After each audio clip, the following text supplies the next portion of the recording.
The following is a presentation of WGN Sports.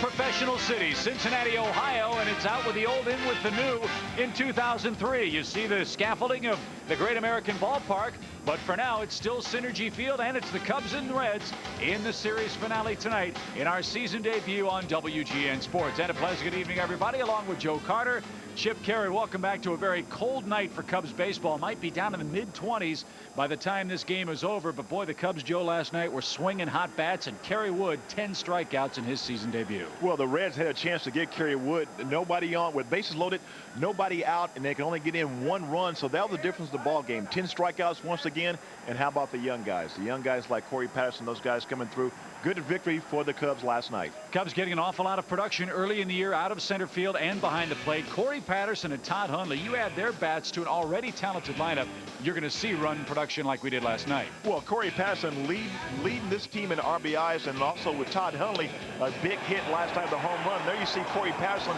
base hit, drive into Lionel Shields, and then Todd Hundley. We know he had the bad year last year, but he's changed his attitude, and right now it's starting to pay off. Home run last night. Let's keep it going. Should be a fun night for the pitchers to pitch. Juan Cruz makes his season debut for the Cubs. He won 3 games last year, and the real test for the young right-hander is durability. He didn't pitch past the 6th inning in any starts last year. He's bigger, he's bulkier, and should get stronger. Well, that's why they wanted to add some more bulk to Juan Cruz, because of that stamina. And if he can go with his stuff, a great slider, great sinker, keeps the ball down, and a great curveball, he keeps the ball down, you know, he's going to age very quickly.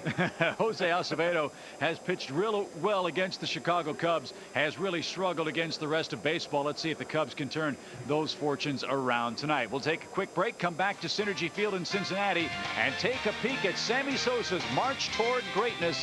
243 home runs in the last 4 Chicago Cubs seasons. Simply amazing. Chicago Cubs baseball, brought to you by Bud Light. For the great taste that won't fill you up and never lets you down, make it a Bud Light. Dodge, you can take life as it comes, or you can grab life by the horns. Dodge. The Illinois Lottery, where players have more fun. Pepsi, the joy of Pepsi. And by Southwest Airlines, bringing people together with low fares.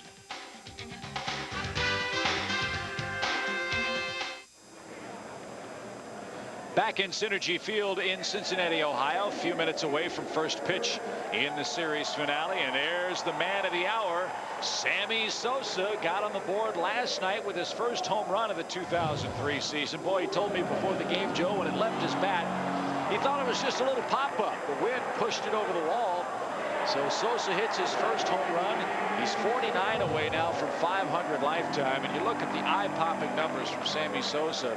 First man with 4 straight 50 homer seasons. 20 home runs, of course, in his breakout year of 1998 in the month of June. And look at the major league record Sammy Sosa has all by himself over the last 6, 7, and 8 years. He is simply amazing.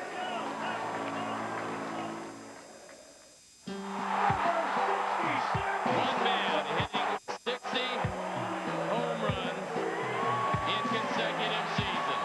Babe Ruth didn't do it. It's the world's greatest, Joe. It's the world's greatest. There it goes. History at Wrigley Field. World's greatest. I am a mountain. I am a tall tree. Oh, I am a swift wind sweeping the country. I am a river down in the valley. Oh, I am a vision, and I can see clearly. If anybody asks you who I am, just stand up tall, look them in the face and say, I'm that star up in the sky, I'm that mountain peak up high. They made it. I'm the world's greatest. And I'm that little bit of hope when my back's against the ropes. I can feel it. I'm I'm the world's greatest. I can feel it, feel it. I'm the world's greatest.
Babe Ruth and Mark McGwire, the only players in the history of the game with 3 50 home run or more seasons.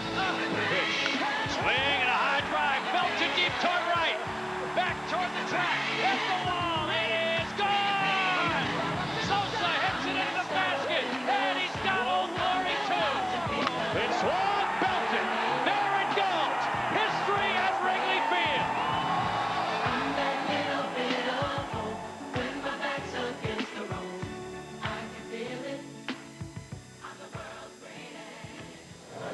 And you know Sosa would love to add to his total tonight, for he enters game 3 of the season already 3 home runs behind Barry Bonds of the Giants, which is even more remarkable.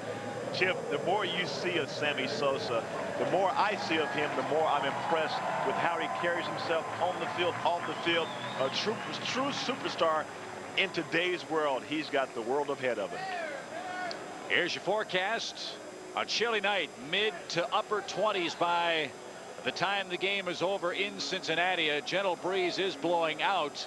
So rough conditions for the combatants tonight as the Cubs try to take 2 out of 3 over Bob Boone and his Cincinnati Reds. Last night the Cubs pounded away, putting together big innings in the 4th and the 5th to put away the Reds by a 10-3 final.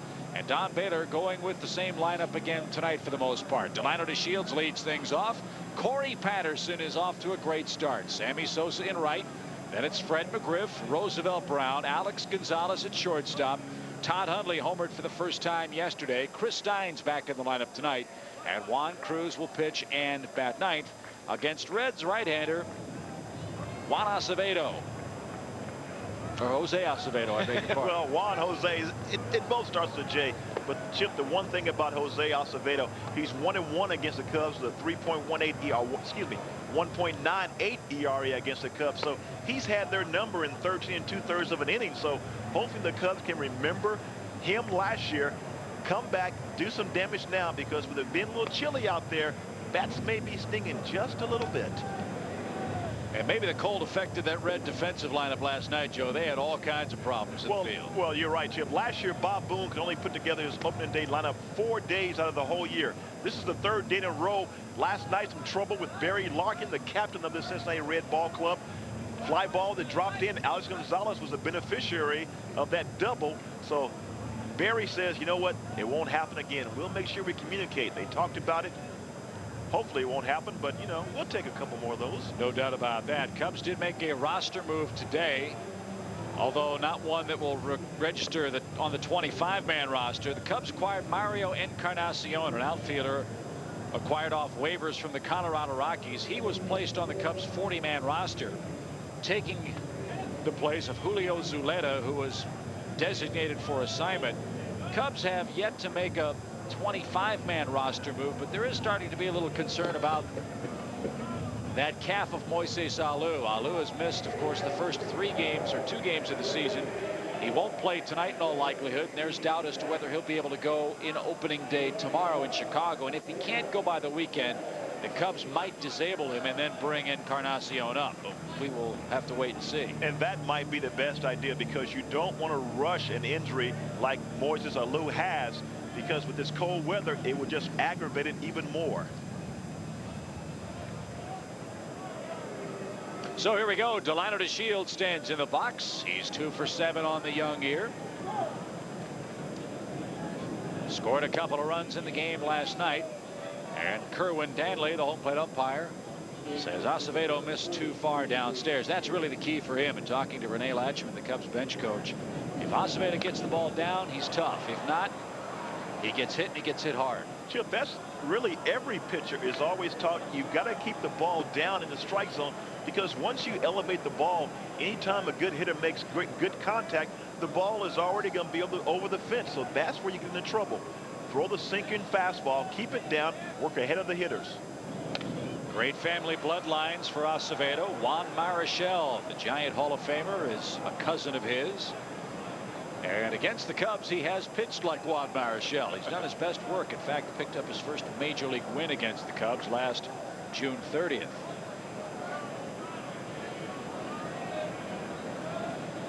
A ball and 2 strikes to DeShields. And a broken bat base hit to left field. He goes the other way, and DeShields his 3rd base hit of the young season. One thing I've been impressed early in the season has been the 2 guys at the top of the order, Delino DeShields and Corey Patterson. Delino DeShields taking a lot of pitches like you're supposed to as a leadoff hitter, but he's making contact, putting the ball in play. And one of the strengths of Delino DeShields is being able to hit the ball exactly right there to the left side of the infield. If he stays on the ball like that, great year ahead of Delino. Blow on those hands, kid. A base hit feels good, but the hands, look at him. He says, Sean, it's too darn cold to swing the bat like that. The worst thing is going to happen if you hit the ball off the end of the bat. It's going to sting all 8 of your fingers and both of your thumbs. Here's Patterson. He's had a great start. Oh, man. 5 hits and 7 tries. Already 5 runs batted in. Barry Bonds, the RBI leader in the National League in the first 2 days of the season with 9. But he's done everything you'd hope he would do. And more. This young man, and he looks very comfortable at the plate. He's taking the pitches. Last night, a very good at-bat. His first at-bat, 3-2 walk. Ball just off the plate, and that's what the Cubs try to get him to be. A little bit more patient without losing his aggressiveness, and it has worked so far. DeShields a good lead, not going, and Patterson down 2 strikes. And this is the situation where I think the Cubs have to be most impressed with Patterson. In his extended duty with the club last year, he'd get 1 or 2 strikes in the count, and he'd get so anxious he'd swing at anything that came toward the catcher. Now he realizes that even though he may have 2 strikes, he's still got 1 to play with. Well, you have to think about that, and that comes with maturity and being relaxed and realizing your talent and what you can do with it. Swung through that pitch, however, and Acevedo has his first strikeout of tonight's game. 1 away in the first. Well, he worked ahead of the hitter, and here you see a rising fastball, and Corey Patterson just up under. It looked like he may have been trying to hit the ball in left field. That time Corey trying to do a little bit too much with it. Or you think about it, maybe Acevedo had a little bit more giddy up on it than Corey was expecting. So here's Sammy, first home run of the year last night. And when it left his bat, it looked like a pop-up. I mean, he didn't hop. He didn't think he hit it well enough. But Sosa has his first home run of the season. When you're strong, Chip, and even the ones that you don't think go out, they end up going out somehow. One of the things that Sammy did last night, even though he was out on his front foot, he kept his hands back. And when you keep your hands back and you have the upper body strength that Sammy Sosa has, those balls turn into home runs. Acevedo off the stretch. And 2-0 the count to Sammy. McGriff, Brown, and Gonzalez, and hopefully others to follow for the Cubs here in the top of the first. Cubs will be back home tomorrow afternoon for the home opener. Jason Bure against Dave Williams of the Pirates. 80 and sunny tomorrow? Let's put that forecast in. That might be a little optimistic.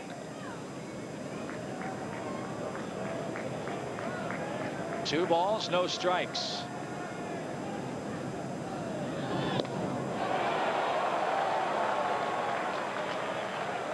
Teams have been throwing that slider at Sammy early in this season, and they've had pretty good success with that pitch. That's the pitch that Sammy knows, and that's the one he has come to really lay off of once he gets deep in the count. He struck out yesterday on that slider outside with 2 strikes that was out of the strike zone. But he knows that's what he's going to get. He's realized that. He's made some adjustments. Don't make a mistake when you try to bounce it in there. Swung on, hit a mile high into right center field. Griffey on the run. And Encarnacion there. Junior calls his man off. DeShields aggressively tags and takes second on the long fly to right center. Sosa flies out, 2 down, man in scoring position for McGriff. And the Cubs early in the season too, Joe, very aggressive on the base pass, taking the extra base. Don Baylor likes that. He likes to be aggressive, and that was a great play by Delino, because with Ken Griffey Jr., and this was really Juan Encarnacion's fly ball, because he had a better situation. He's up under the ball, easier to throw to second base. Ken Griffey Jr., being left-handed, is going away from his body and makes a play. Great heads-up play by Delino to take second base on that. So a base hit, you figure, means a Cub run here in the first with 2 outs. McGriff an RBI, 2 for 9 on the season. And that one bends in for a strike. Acevedo, a young man, signed as a free agent by the Reds 6 seasons ago. He's only 24 out of Santo Domingo of the Dominican Republic. You sure about that? And yeah, that's a good point. Seems to be adding on 2 years on everybody's Not up and out of play. age these days. Well, he's one of the youngsters that they're hoping can grow into a major league starting pitcher for them. They don't have the financial resources at the moment to go out and sign proven, established major league starting pitchers. So Bob Boone's got a lot of kids, a very, very good bullpen, and an offense that's really going to have to score 5 or 6 runs a game most nights for the Reds to stick into Central Division contention. Even if that happens, it's going to be tough for them. Chip, I think this is a year for Bob Boone and the Reds to take a look at a lot of these young guys, to develop these guys for the park that's going up out there in left center field. And if they can add 1 more year of experience to their resume, these guys are going to be, and they know what they can accomplish and what they can do. You go over to that big ballpark, you sell the place out, you get some more revenue, sign some more big-time free agents. LaRue keeps it in front, but cannot make a play. It's a wild pitch. And DeShields at third base now with 2 men out. Well, Acevedo getting one in the dirt that Jason LaRue could not come up with. And they heads the play by Delino. This is just a 25-foot breaking ball there. And that cold weather has a little bit to do with it. The ball gets a little slippery. You want to hang on to it a little bit longer than usual, especially on breaking balls. Already 4 Reds wild pitches in the first 2 games and 2/3 of an inning. And we'll take one here. 1 ball, 2 strikes to McGriff. Hot shot towards second, and it's playable for Todd Walker, and the Cubs are retired in the top half of the first. Juan Cruz makes his season debut for the Cubs. He'll face Walker, Larkin, and Ken Griffey Jr. next. Their projected opening day lineup played together only 4 times. They're perfect 3 for 3, which makes Bob Boone very happy. Todd Walker leads off at second base. Barry Larkin at short. Ken Griffey Jr. in center field. Sean Casey's at first. Aaron Boone at third base. Adam Dunn has struggled a bit. He's in left. Juan Encarnacion in right. Jason LaRue's behind the plate. And Acevedo pitches and bats ninth against Juan Cruz, who's filled out that uniform. He's 14 pounds heavier. And the Cubs' Joya Pepsi defense, they have yet to use their opening day lineup as projected because of Rosie Brown filling in for Moises Alou and doing a very adequate job out there. So I know Moises is itching at the bits to get back in there, but he's got a capable left fielder in Rosie Brown filling in for him. And Joe, a lot of baseball's pundits are looking at this young man as being a potential Rookie of the Year candidate in the National League. Cruz had a very, very good 8-start stint with the Cubs last year, going 3-1 with a 3.2 earned run average. But stamina's the big question mark. Can he be consistently more than a 5 or 6 inning pitcher? He's never thrown more than 101 pitches in the major leagues, and he hasn't gone past 6 innings yet either. He has a better than 2-to-1 ratio as walks to strikeouts, and I've always liked this. I like this young man because of his control, his poise on the mound, and he's got 2 great pitches. He's got that great sinking fastball and an awesome breaking ball that makes your legs buckle. And Todd Walker backs away from ball one inside. Walker had a great game one. 2 doubles and a home run as Cincinnati beat the Cubs 5-4. Much more difficult time yesterday against Kerry Wood, who was simply amazing for the Cubs. 10 strikeouts in 5 innings to pick up his first victory of the campaign. The former #1 pick of the Minnesota Twins, Todd Walker, and he was going to be the heir apparent over there as far as second base when Chuck Knobloch was dealt to the New York Yankees. But him and Mr. Tom Kelly never seemed to get along very well. His tenure there was very short. Bounced around from Minnesota to Colorado, and now finds himself back in Cincinnati. Last year he had .295, 5 home runs and 32 RBIs. So a lot of promise for this young man, and really he hasn't played up to his potential, or they thought he should. Breaking ball fouled off the glove of Todd Hundley, and that's 1 ball 2 strikes. Walker is a different kind of leadoff man. He's not the kind of player that matches his last name. He's a hitting leadoff man. Well, you look at on base percentage, and his is not up there. You want to have some guy who can steal some bases, but he's more of a contact player. Struck out only 42 times last year, so he's going to put the ball in play, but he's not that threat. When he gets on base, you're not going to think about him running too much. Count even 2-2 to the Reds leadoff man, and now Cruz misses high and away. This Red team, I think, is going to score a lot of runs with Walker, Larkin, Griffey, Casey, Boone, and Dunn. The top 6 is as good as anybody in baseball, I think, if they can stay healthy. If they can stay healthy, and that's been a big if. Down goes Walker. Went fishing. Asks if it was a strike. Kerwin Danley, I think, said yes. Walker is out #1. Juan Cruz gets him swinging. It makes it tough on a hitter when you've got this kind of control and a fastball that runs away. Great movement here in Todd Walker. He may have been out of the strike zone just a little bit, but once you make up your mind to swing, it was too close to take. Todd walking back to the dugout. Barry Larkin stands in. 2 for 8 is Larkin. No ill effects from the groin injury of last season. No ill effects from the surgery to repair the hernia for Larkin. He did miss some time this spring recovering from those off-season operations. But if Cincinnati has any hopes at all, again, this is maybe the key guy in the lineup. They've got to have him hitting in front of Griffey. And Manning shortstop. A rifle shot to right. 2 down. Barry Larkin, probably one of the last guys you'll see play his entire career for one team. When you talk about today's salary structure, it seems really not feasible for a guy to spend 16, 17 years in one ball club. But Barry Larkin out there by himself in his whole career here in Cincinnati. And now reunited with his boyhood friend, childhood friend, and Ken Griffey Jr., who can't wait to put the last 2 seasons behind him. Yes. So much hype, so much expectation for Griffey. It's hard to believe that the Reds added Ken Griffey Jr. It went from a 96-win team without him to a 66-win team with him, and with him hurt.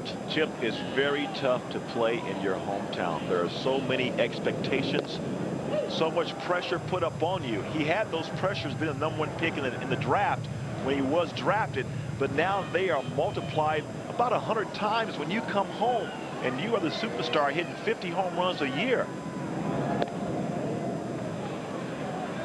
It makes it very tough because all eyes are upon you. And Cincinnati, the year before, had a great year with everybody pitching in, and all of a sudden you get the so-called greatest player, you know, arguably one of the great players of all time, and all of a sudden guys sit back and they tend to watch him perform, and they don't do their job around him. And the problem was, because of health issues, Junior was doing too much watching for his taste. So look for him to have a breakout season. He's got a good count. He fouls it away.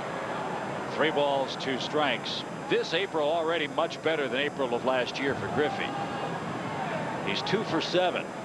Last April he was 0 for 12. Well, that was in a pinch hitting role because of the the injury that he had to his leg, and he's always been a kind of a cold starter because he does not like this cold weather. He's got plenty of company. He did not have to deal with that in Seattle because of the Kingdome up there. But once you get away from the Kingdome, that outdoor weather, the fastball in on your hands, in April in the outdoor weather, he's hitting a .98, un-Griffey-like. This is what makes him so tough. He just spoils pitch after pitch. And what an at-bat Griffey had against Kerry Wood in the game last night. Quickly down 2 strikes. He stepped out of the box, made Kerry stop his momentum, then got back in the box and drew the walk after fouling off 4 or 5 pitches. He is tough. Another good offering, and again he stays alive. What I've been amazed with in Ken Griffey Jr., you go back to, if you look at his first at-bat in the big leagues, Chips, and he faced Oakland and Dave Stewart, and watch his batting stance now, seems like 14 years later, he has the exact same stance. And he's one of the few guys who can stay that way. That's why he's been so consistent throughout his career. He knows what he can do, what he can't do.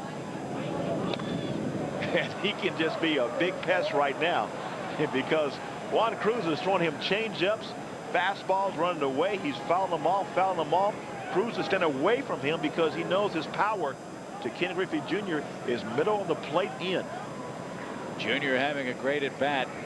9 pitches so far. Number 10 rolled back to the mound. Cruz has a 1-2-3 bottom of the first.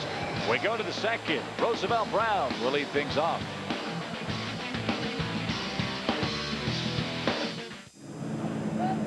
Well, Joe, it's almost like he's growing up before our very eyes. Well, he just might be.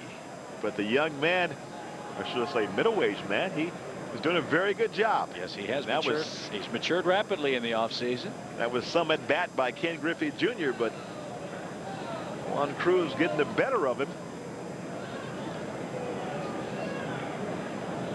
So a scoreless first, and here's Roosevelt Brown. Rosie had a great spring for the Cubs. Hit over 300 down in Arizona. 1 for 9 so far, filling in for Moises Alou. He's hit the ball hard a couple of times, but as you see, only 1 base hit to show for that. Popped up. Boone left side near the Cub dugout, out of play. Count evens at a ball and a strike. If you look at the dimensions here in Synergy Field, straightaway center field is a little bit short now at 393 because of the new ballpark going in there. So they put a 40-foot backdrop wall that has to be a home run to go over it. Only 12, I believe 12 people have hit that. And this young man here, Rosie Brown, was one of those guys that took it off the wall for a double last year. 1-1 pitch. And the reason the dimensions here have changed so dramatically, they had to carve out that big chunk of what was then Riverfront Stadium to accommodate the new ballpark, and they've had to shoehorn that facility into a relatively small parcel of land. They won't be able to complete the project until this stadium is knocked down in its entirety.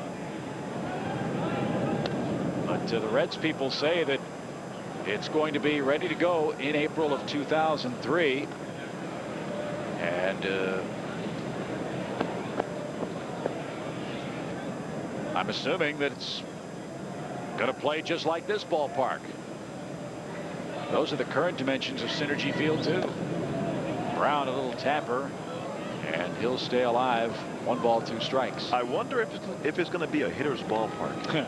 This one sure is in the summertime, or at least it was when the artificial turf was in. This is one of the better ballparks to hit in. You see the exploits earlier of guys like Eric Davis when he was a Mr. Red, crushing home runs. George Foster hit 51 here. But what I can't figure out is they take out the artificial turf, they put in the natural surface. It's Kentucky bluegrass. Okay. And Kentucky's across the street. But it was grown in Indiana. Why don't they call it Indiana bluegrass? Yeah. That could be the same. You know, I've heard a lot of things about the peaches in Georgia. They're not really from Georgia, are they? Well, if they say Georgia peaches, they are. 2 balls, 2 strikes. Maybe the soil well, maybe is a little bit better in Indiana with all the farmland up there. A little rich in contents. Well, wherever they've grown the grass, it sure is an improvement over the artificial turf. It does look nice here. It wears a little bit better on your body. You don't know the pounding, the daily pounding that you take playing on an artificial surface. I had the luxury of playing 7 years in Toronto, and Barry Larkin can attest to that. All the pounding that you take on those knees and your back, you end up with a lot of back problems later on in your career. Browns battled back to a full count here in the second. And Acevedo, boy, he's living a charmed life. He's thrown a couple of pitches, one to Patterson, that one to Brown, that appear to be right down the middle and up. But the Cubs hitters have missed them. They have been right down the middle of the plate, and sometimes you can look for too much here. Rosie Brown, you can see just getting up under it, and that tells me that Acevedo's throwing a little bit harder than what they maybe had expected. 2 strikeouts. Here's Alex Gonzalez. He's 4 for 7 in his first couple of Cub games. Chip, when you change leagues, you don't want the opposition to figure you out until after the first month of the season. Alex Gonzalez wants them to do that. Therefore, you go up there, you don't swing at pitches you can't handle. You look for the ball in your zone, and the ball away just like that, you lay off of it because it's a ball. And if Alex can continue to do that, he can buy himself some time before they start to figure out what his weakness may be. Oh man, he just missed the pitch inside. That's not one of his weaknesses. I mean, it looks like so far the Cubs are trying to jump out of their shoes to hit some of these pitches, and they're missing them by plenty. Base is empty in the second inning, scoreless. And a hot shot to Walker. He'll range to the outfield grass. 2 out. Ball was hit pretty hard by Alex Gonzalez. One thing about Jose Acevedo, his ball has a little movement right at the end, and that can explain why the guys are missing it. But right here, Gonzo hitting a shot to the left of Todd Walker. This cold weather, you think about hitting fastball, you think about making good contact. You don't want anything in on the hands or out on the end of the bat. Don't want to say that Todd is having a surprising start, but considering how he struggled last year, he's got to feel like the weight of the world is off of his shoulders. 3 hits and 7 tries, a big home run last night. He's caught exceptionally well, and Don Baylor's rewarded him with 3 straight starts. One of the things, and talking with Todd, one of the things that he looked at and what happened last year, I mean, it was a big blow to him to come over and sign a 4-year contract for $20-some-odd million and then not be in the opening day lineup. I mean, that was a big blow to him, and it started off in a bad way. But what Todd is doing now, he's forgetting about that, and it's taken a long time. I mean, this game, they say 90% of this game is physical and the other half is mental, as Yogi Berra said it. You can almost say 90% of this game is mental, because that is what affected him really last year, and he's trying to forget about that and have a better attitude, and it's paying off and showing off right now. And I agree, Todd was hurt by that decision, but he didn't play well in spring training in defense of Don Baylor. And really, what about the notion, well, okay, it's opening day, but once opening day's done, you still have 161 other games to play. That is true, and what Don has did, he knows how important Todd Hundley is to this ball club and to this offense. When you go out and you have Fred McGriff and Moises Alou, who are going to add a lot of power, if you can get these guys going, it will help the offense. So far, so good for Acevedo. He has struck out 3 Cubs in his first 2 innings of work. Are still available for Cubs games throughout the year, and Wrigley Field, as you know, is America's greatest ballpark. For individual tickets, call 1-800-THE-CUBS. Visit the Wrigley Field box office or any Chicagoland Sears or Sears Hardware. You can also pick up Cubs tickets on the internet at the address you see on your screen, www.cubs.com. Some great matchups in the month of April coming up very quickly for the Cubs. The Mets come in April 9th, 10th, and 11th for their one and only visit. The Giants and Dodgers are in at the end of the month as well, 23rd through the 28th. Sean Casey Looks at strike two, backs away from a belt-high fastball, and quickly Cruz ahead 0-2. Chip, one of the things that has been really depressing to the Reds about Sean Casey, if you look at his numbers the last 3 years, every year his home run production has declined. Went from 25 to 20, and then last year just to 13 home runs. Although he's still hitting 310 around the 300 mark, they want to see more production, more home runs out of their corner men. And that's something that he's trying to work on by pulling the ball more, but he's always been kind of a line drive type hitter. Think about who they had in their lineup a couple of years ago before Griffey got here. They were also a mid-90 win team. Griffey hasn't been able to be healthy the last couple of years, and consequently Casey's been maybe the lone threat for them. Line down the left field line. He's a tough hitter, and he might pick up a pair here. He will. Ball ricochets off the facing of the fence. It's a stand-up leadoff double here in the second for Casey. Well, nothing wrong with that production or that swing right there. Not your home run swing, but he was able to get a pitch up in the zone. When he was tall as he is, look at this breaking ball. Breaking ball didn't break too much from Juan Cruz, and Casey lofts it down the left field line and ricocheting off the wall to stand-up double. That brings up Mr. Aaron Boone. And at the very least, Boone wants to hit the ball to the right side and get Casey to third for Dunn and Encarnacion. Boone disabled 4 separate times last year. He had to feel like he was wearing a target while up there for Cincinnati. When he is in the lineup, he is very productive, but just getting him in the lineup has been a problem. Through Fred McGriff. Casey around third. They'll wave him. DeShields hesitates. Now comes home, and it cost him. Casey not blessed with great speed, but the Reds roll the dice, and they take a 1-0 lead. Well, that was a very risky play by third base coach Tim Foley, as he waved Casey around. Like you say, Chip, Casey not blessed with great speed. Aaron Boone doing what he had to do, hitting the ball to the right side. This is a shot off of Fred McGriff's glove, as Fred McGriff is playing up towards the base. They give him an error on the play, but Aaron Boone doing his job, and then Delino did not think that Casey would be going. Yeah, he was shocked, as was practically everybody in the park. So no RBI for Boone. Casey scores. Boone's at first with 1 out, and the Reds have the early lead. Fred McGriff was playing up towards the bag, thinking that Boone may try to lay one down just in case. That cost him there, because that was a hot shot, a tough ball to handle, considering the position that he was in.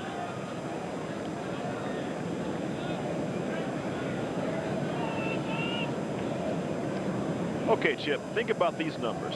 51 home runs, 127 RBIs, and 181 hits. And who possibly could I be talking about?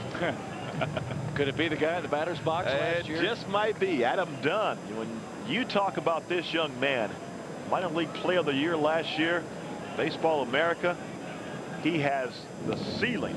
Former quarterback at the University of Texas. And what is it about these quarterbacks? I mean, along with him, Todd Helton, quarterback at Tennessee. But this young man has more upside. 51 homers throughout Major League Baseball last year. 1 ball, no strikes. Boone a short lead. And Cruz falls behind 2-0. Yeah, Jim Bowden, the general manager of the Reds, has gone so far as to predict, or at least say the potential exists, for Dunn and Griffey to combine for 110 or more home runs. 50 and 60. I mean, you're talking Mickey Mantle-esque type numbers. Lined into left. 1 out. I mean, how would you like to have that much pressure put upon you? I mean, that's, you know, you come up as a youngster and you're talking about your GM, talking about a possibility of 110 home runs. I mean, you're really trying to still prove yourself in the big leagues. And last year he did that, set a rookie record with 12 home runs in 1 month. Well, I would imagine that Dunn is like a lot of young players, probably doesn't read his press clippings too frequently. I would imagine the pressure that he places on himself is the greatest pressure he feels. Was that your modus operandi as a young player? Well, you have to think about that. And you have to look at that because you can't toot your own horn or look at how good you're supposed to be. Just go out there, play the game the way it's supposed to be, and have a good time. And so far, Adam Dunn has been doing that. A strike to Encarnacion, who came over from the Tigers in the Dimitri Young deal. That's one guy we don't have to face anymore. True. He wore out the Cubs. This young man has a lot of talent, too. Really, maybe the purest base stealer in the Cincinnati lineup. He stole 33 bags a couple of years ago with Detroit. And I don't want to say the Reds are a station-to-station team. They're going to be aggressive on the base paths. But when you look at a man that has the ability to put together 25 or 35 stolen bases, Encarnacion might be that guy. He lays down a bunt, and it's going to trickle foul. Well, that's what you're talking about right there. Speed and one in Encarnacion, trying to do it any way he can, playing a little ball there, laying down a bunt unexpectedly. Third baseman Chris Steins was nowhere to be seen. And had this ball stayed fair, there would have been no play. Encarnacion doesn't have much power, and that's mainly because he's a line drive type hitter. When he gets the ball up in the zone with him, he pops the ball up. So those lazy fly balls, they want him to keep the ball down low to him, and that's going to be his strength, is driving the ball into the gaps. They've got him playing the corners now where they feel he's a little better suited than playing center field. Last year, Detroit had problems as far as the balls hit right at him. Playing the corner positions will help him now. 2 quick strikes. And downstairs to Encarnacion. And how important is the stolen base in today's game? Well, if you look at the numbers, last year, for example, in the National League, there were only 6 men that stole 30 or more bases in baseball. And you harken back to 10, 15 years ago when Willie McGee, Vince Coleman, and a host of others, 7 men hit 40 or more home runs. And Chip, and that is the reason why all the new ballparks are being built. Back when Willie McGee and Vince Coleman were roaming the outfield in St. Louis, where it was, what, 550 in center field, 450 down the left field line. I mean, it was pastures. So they built their team around speed. Now it's not that way because of all the small ballparks. They're looking to hit home runs. Encarnacion couldn't check his swing. And that's the second Cruz strikeout. 2 away for Jason LaRue. Well, there are a couple of exceptions. Atlanta's Turner Field is a big ballpark. Comiskey Park in Chicago. And Comerica Park, Seattle's ballpark, too. There's 4 off the top of your head. And while it makes the pitchers happy, yeah, exactly, all you hear about is how the hitters whine that, oh, we can't hit home runs here. You go back to Atlanta and Turner Field. And why is that a pitcher's ballpark? Because you have arguably one of the best pitching staffs the last 12 years in all of baseball with Maddox, Smoltz, Glavine, all those guys. So sure, they're going to please those guys because they have a lot of money invested in them. And then guys like Chipper Jones saying, look, these guys play every 5 days. We play every day. Kind of give us a little leniency. Well, they get 81 games away from home, too, so you can't complain too much about it. Let's not forget Wrigley Field. It's a pitcher's park, too, despite the friendly confines. So when that wind's blowing in. Oh, yes. When the wind blows in and you have the high grass, so those are all pitchers' friends. But when that wind is blowing out, just hope it's not your day to pitch. Check the flags. Check the flags. Check the flags. 1-0 Reds. Casey scored the game's only run. And that one corked toward left center field. That's a big problem. Brown will play it on one hop off the wall. They're going to send Boone around third. Here comes the relay. It's dropped. It's 2-0. Jason LaRue smoked that baby off the left center field wall. This was a line drive. And had it been a little bit higher, would have gotten out of here. Here, just a fastball. This is just a mistake from Juan Cruz as Jason LaRue unloads on this fastball down the middle of the plate. Rosie Brown gets it in very quickly. And there may have been a play at the plate, but the lino drops the ball, and that's what this cold weather will do. Aaron Boone chucking around the bases. Would have been a play, but with that cold weather, a lot of times you can't feel that ball in your hands. I know that's what happened to Delano Shields, trying to get it out very quickly. That ball gets a little glassy. A little bit slippery. So we'll see if Cruz can minimize the damage here in the second. A double, an error, then a line out and a strikeout. Then LaRue plays Pepper with the wall in left to score Aaron Boone and make it a 2-0 game. And he throws it right by Acevedo.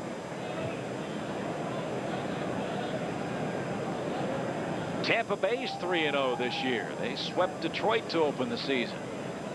The D-Rays? The Devil Rays are 3-0. Texas beat Oakland. They got their first win today, 7-5. John Rocker had some problems, but held away the Oakland A's out west. Toronto beat Minnesota 7-2. One other game in progress. The Yankees are in Baltimore. Mike Mussina back in his former haunt of Camden Yards in Maryland.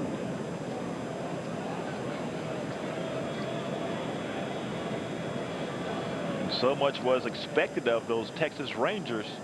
Last year they got all offense. This year they've added a few hotheads over there, and Carl Everett and John Rocker and some pitchers. Strike three. Acevedo knew it. 3 strikeouts for Cruz. 2 unearned runs, however. Blemish the line score tonight. After 2. Reds by 2. First, Chris Steins, Juan Cruz, and then the top of the order, Delino DeShields. We want to send along some condolences to a member of our WGN family. Joe Posbeck lost his mom last week, and Joe, our sympathies go out to you and the rest of the family. We are thinking about you tonight and look forward to seeing you when we get back home. Joe Pilato, a huge Cub fan, passed away unexpectedly at the young age of 57. His family's watching us tonight in Rochester, New York. Again, our sympathies. Yes. As well as to the John Williams family of Gastonia, North Carolina. They're very dear friends of Cub Scout Jim Crawford. And as we embark on a new season, our thoughts and prayers are with all of those big Cub fans here from Cincinnati. Boone and LaRue have been productive for Cincinnati offensively so far tonight. And the Cubs will have to battle back, trailing by a pair to Mr. Acevedo.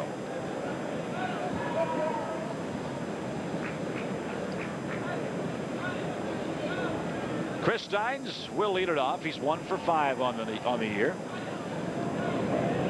He was a fan favorite here in Cincinnati. Had a good year a couple of years ago with the Reds, and many were surprised that Cincinnati didn't try to re-sign him. You know, he's that guy that's going to give you, very good consistent play defensively, put the ball in play. It's a line drive type hitter. And the Cubs, I mean, it's a steal for the Cubs to be able to get him. Had yesterday off because Don Baylor wanted to give Mark Bellhorn a chance to get his feet wet. Mark was swinging the bat well out of spring camp, and that cold weather, you don't want him to sit too long. He didn't want to get his feet wet. He wanted him to get cold. Yes.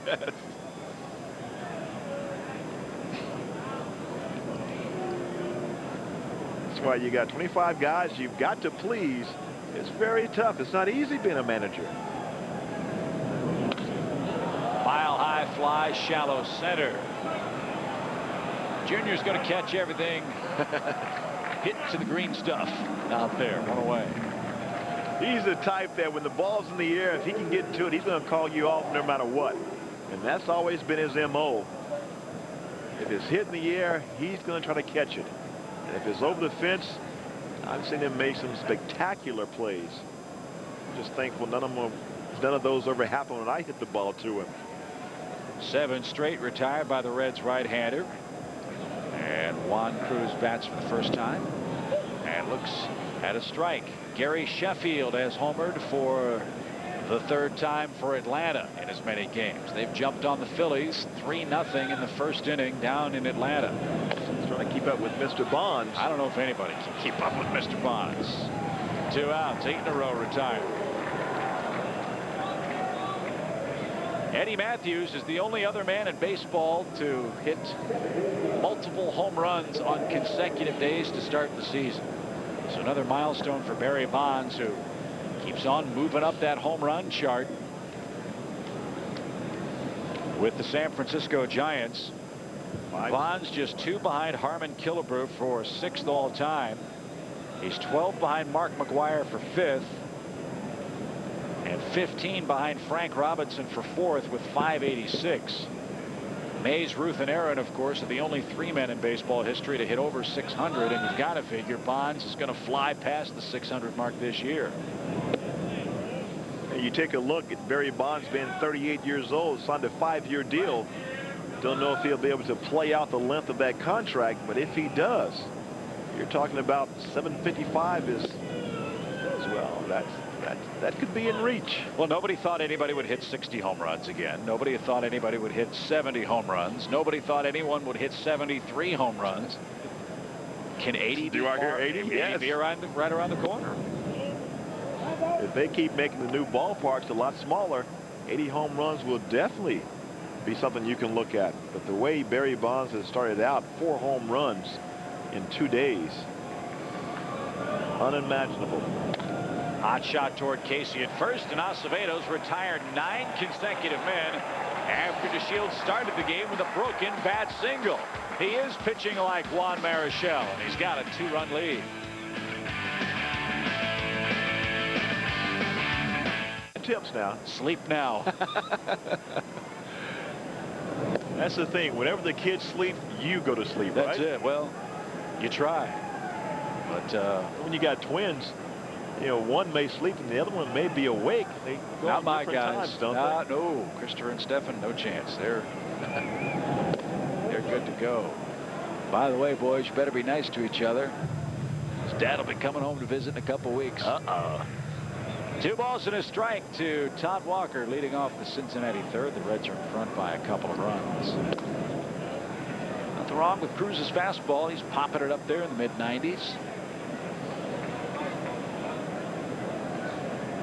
Just unfortunately a couple of bad luck. A couple of things went wrong for him. The double Sean Casey. Then the ball that Fred McGriff could not come up with led to a unearned run. Well, he got Walker on an outside corner fastball, and Walker was wise to the plan again. He's a good hitter, and he's going to give the Reds a little more pop out of that leadoff spot than many teams are going to have. He'll spray line drives all over the place. And like you said, Chip, he's not too adept at stealing bases. Only stole none last year, so I'd say that's not too adept.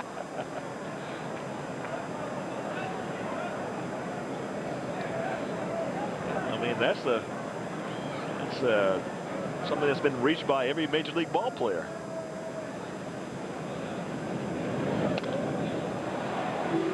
Right now, if you're talking about pitch count between Todd Walker and Ken Griffey Jr.,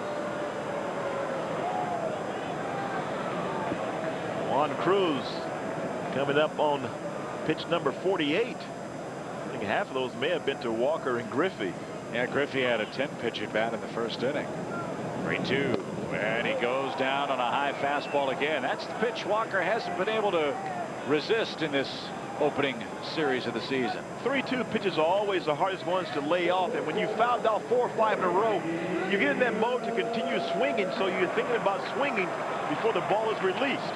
He fouled off 4 pitches, got his 4th strikeout as Walker looks at what would have been ball 4, but because he's been aggressive, it doesn't pay off for him.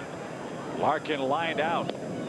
His first time up and took a strike. Astros beat the Brewers 6-3 today. Lance Berkman hit his 3rd home run. Shane Reynolds gave up 2 runs in 6 innings today to pick up his first win for Houston.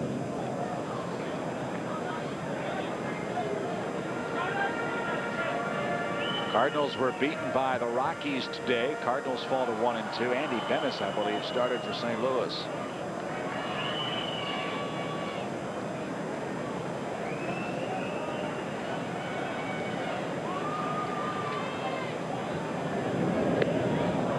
Larkin swings through that pitch. Was it fouled off? It was not. Larkin didn't tip it. He swings and misses and stands still at the plate. He thought he got a piece of something.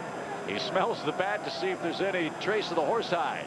Well, this ball here runs up and in, and you see all the movement that Juan Cruz has, and Barry Larkin seeing Todd Hundley missed the pitch, so he figured he may have nicked it just a little bit, but Edwin Danley says, "I'm sorry, Mr. Larkin." So Cruz has struck out the last 3 men he's faced. The last 4 outs he's gotten have been via the strikeout. And let's see if he can keep the pitch count to a minimum and get Griffey. A strike, 0-1. Jose Lima had some problems today. Tampa Bay beat Detroit 9-2 at Tropicana Field. Ben Grieve had a home run. You mean that wasn't an in-run? No. So it wasn't the park in Houston for Mr. Jose Lima time. Well, that place is a bandbox too. Ryan Roop picked up the win with 7 good innings for Hal McRae's Devil Rays. Yes. Youngest team in baseball as Griffey gets hit. That pitch sailed up and in. Griffey ducks out of the way. Crowd boos. Remember all that happened here last night when Todd Hundley got hit by a pitch. So we'll keep an eye on that situation as Griffey takes first without incident. There's one guy you don't want to wake up too much here, but Juan Cruz gets him in the right shoulder. Looks like it even sounds like it even glanced off his helmet. Junior's all right. One thing about Ken Griffey Jr., he's not going to charge the mound, and Juan Cruz trying to pitch Griffey in tight. Sometimes the ball does get away on nights like tonight. Casey a double his first time, and now a towering fly ball into center field. That should be easy, and the inning is over. 1 man left for Cincinnati in the 3rd. Patterson, Sosa, and McGriff will try to put the Cubs on the board.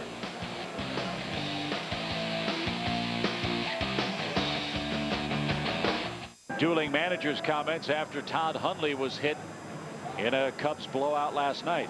Well, you kind of tread lightly when you go to the plate because you don't know what may transpire. Only thing is about Jose Acevedo, I mean, he's pitching a gem of a game right now. And if it does come down to that, will he do it or will he won't? But that may knock him out of his rhythm. And I think right now Bob Boone is worried about winning this ball game. Well, you don't want to trail these guys in the 6th or 7th inning. They have a terrific bullpen. But right now, Acevedo cruising right along. He's retired 9 straight men. He struck out 3 Cubs, and only Delino DeShields has been able to touch him up for a base hit. You go the second time through the order, and we told you earlier in the day about how well he has pitched against this Cub ball club. 13 2/3 of an inning coming into the day with a 1.98 ERA. Got his first major league victory against the Chicago Cub ball club. So he's had their number. And it looks like one thing that the Cubs have not adjusted to has been his fastball. They've been behind it and a lot of foul balls down the left field line. And a couple of the early strikeouts Acevedo had looked from our replay angles like they were right down the middle. It's all about being familiar with the pitcher and what he may come at you with. Just missed inside corner. Right now he's throwing the ball exceptionally well, keeping the ball down in the zone. When he gets behind the hitters, last year the hitters hit over 300 against him when he was behind in the count. So that tells you you've got to stay ahead of the hitters. Bases empty, nobody out. Corey Patterson, Sammy Sosa, and Fred McGriff in the 4th inning. Acevedo 5-7 last year. Picked up his first win against the Cubs on June the 30th of 2001. And Patterson corks that one into center field. It'll be 10 straight retired by the Reds right-hander. 1 man down. Well, we go back to last night, and this is what happened last night. As Todd Hundley came up, the second guy hit. by Pineda, and he was immediately tossed out of the game. And then today, Junior getting hit in the right shoulder towards the back. And now, one superstar getting hit, and Ken Griffey Jr. And now you have Sammy Sosa at the plate. Does this mean retaliation or not? Nope, they stay away. Ball one to Sosa, who flied out his first time up. Jason Berret's back in Chicago. JB, hope you're having a good time with the family.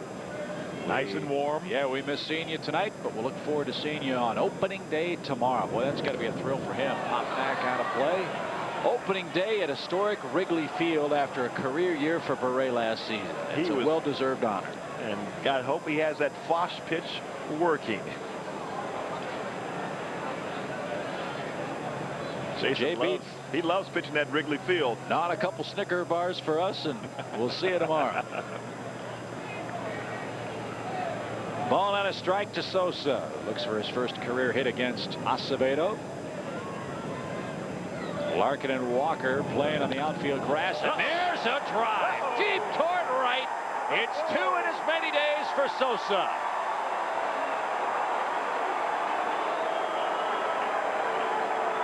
Well, he was 0 for 6 lifetime against Mr. Acevedo. And he stayed away, and this is what has made Sammy Sosa a very smart hitter. He likes to go into the ball, so he doesn't mind that ball being away.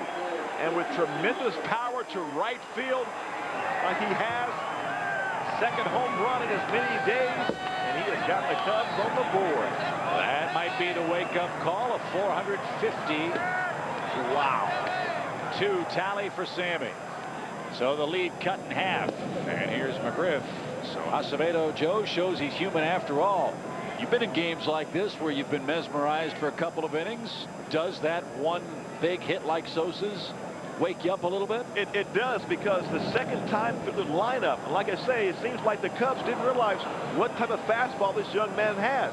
But here, he gets almost looks like a slider down the middle of the plate, and you see Sammy hopping. No doubt about this one.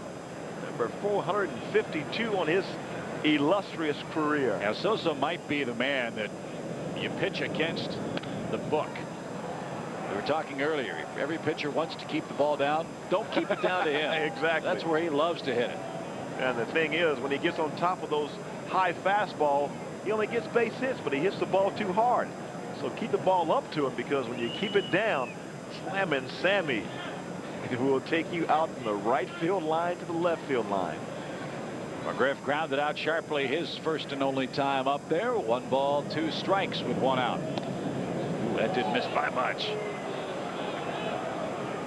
Acevedo hanging around that 90-mile-per-hour mark with his fastball. Topped out as high as 93 so far. The second time around, the Cubs trying to make the adjustments. Realize you got to be a little bit quicker in this type of weather. And that's why when you have cold days, Chip, pitchers love to pitch on days like that. Kerry Wood loved to pitch last night because he knows the hitters are more worried about the cold weather and getting good will on the ball, so they're not going to be as aggressive. And it takes away some of your aggressiveness, and that's why the Cubs were behind a lot of those pitches. You don't want to be aggressive and then hit one off the end of the bat. Man, it hurts. That will reach the seats again. Cubs getting much better looks at this red right-hander. It'll be interesting this year, I think, for Cincinnati fans too, Joe, to see how consistently their pitchers can give them 6 innings. If they do, with their offense, they're going to hold their own with Graves and Williamson, Sullivan, and White in the bullpen. That foursome is very effective. That's got to be their recipe. But if Acevedo and others walk a whole lot of players like they've done, and they can't get into the 6th inning and beyond frequently, that bullpen will be burned up by late July. And as many situations that Bob Boone liked to go out there and make some changes, we know he's the master of making all those double switches.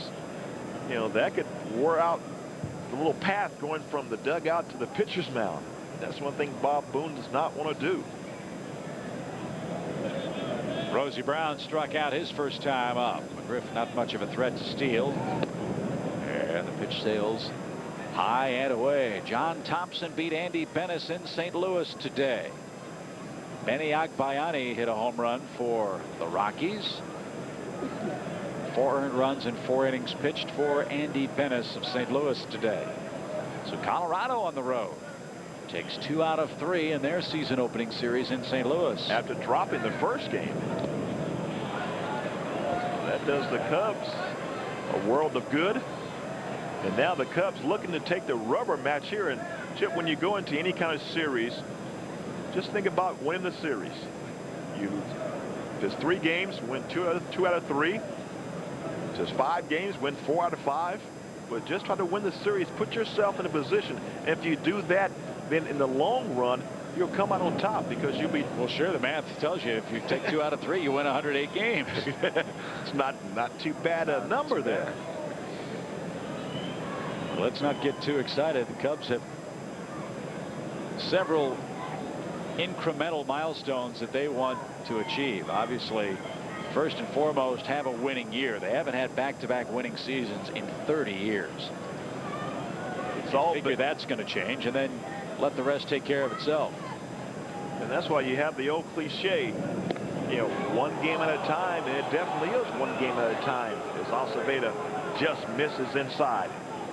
He's not going to win any popularity contests with the home plate umpire for glaring in like that. I mean, these umpires are human also, but when you try to show an umpire up, they have a long memory.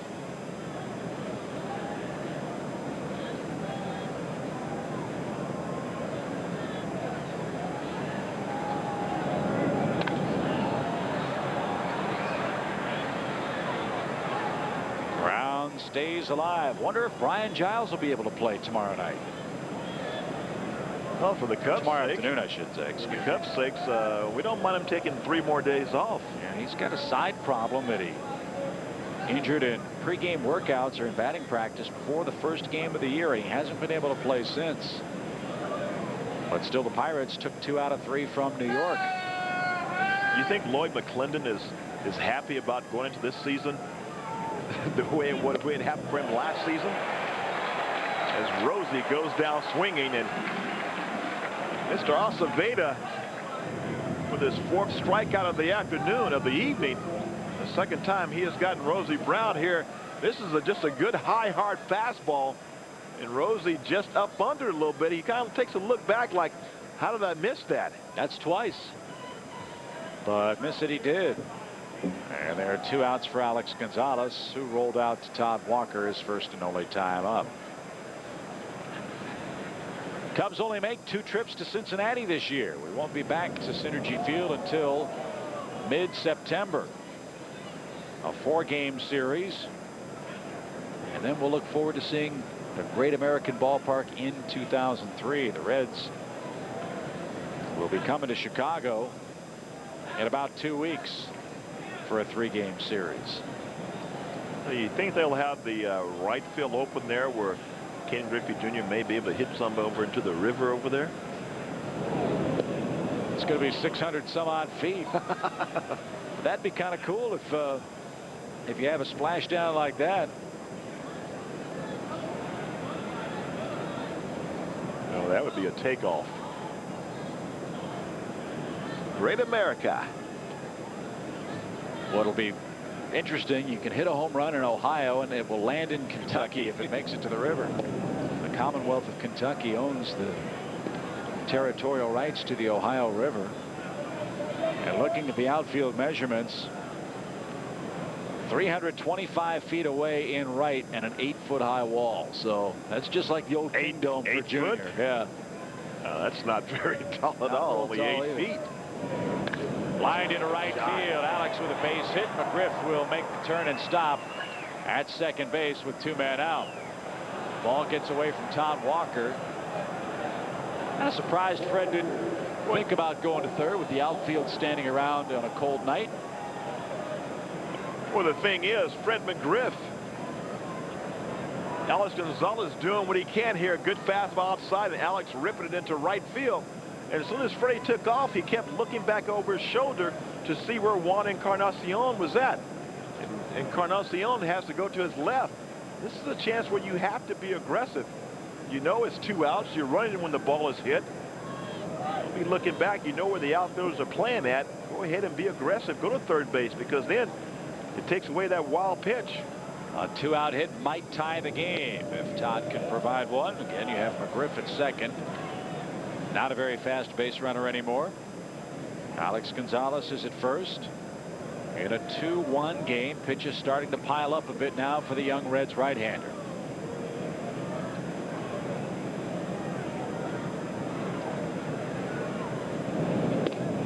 There's nothing like a 2-out RBI that could kind of break a pitcher's back. Todd's in that position right now. Swinging the bat exceptionally well. Now get a chance with guys in scoring position. Who's going to be the Ricky Gutierrez this year? 1 ball, 2 strikes. So many 2-out base hits last year for Ricky that drove in Cub runs.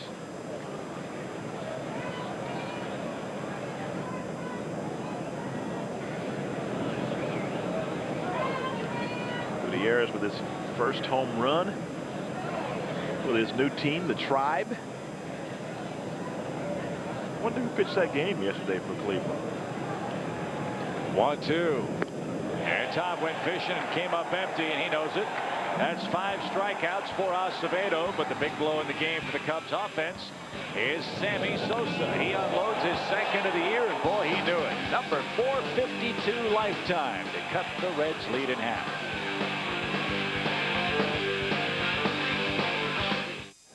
Sammy Sosa's homered in consecutive games.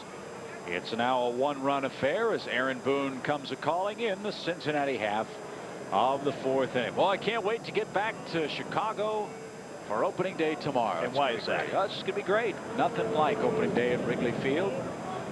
Quite the atmosphere. Hopefully the sunshine will be out. It's going to be cold. That's all right. Cubbies and the Pirates, a capacity house on hand. Clark and Addison.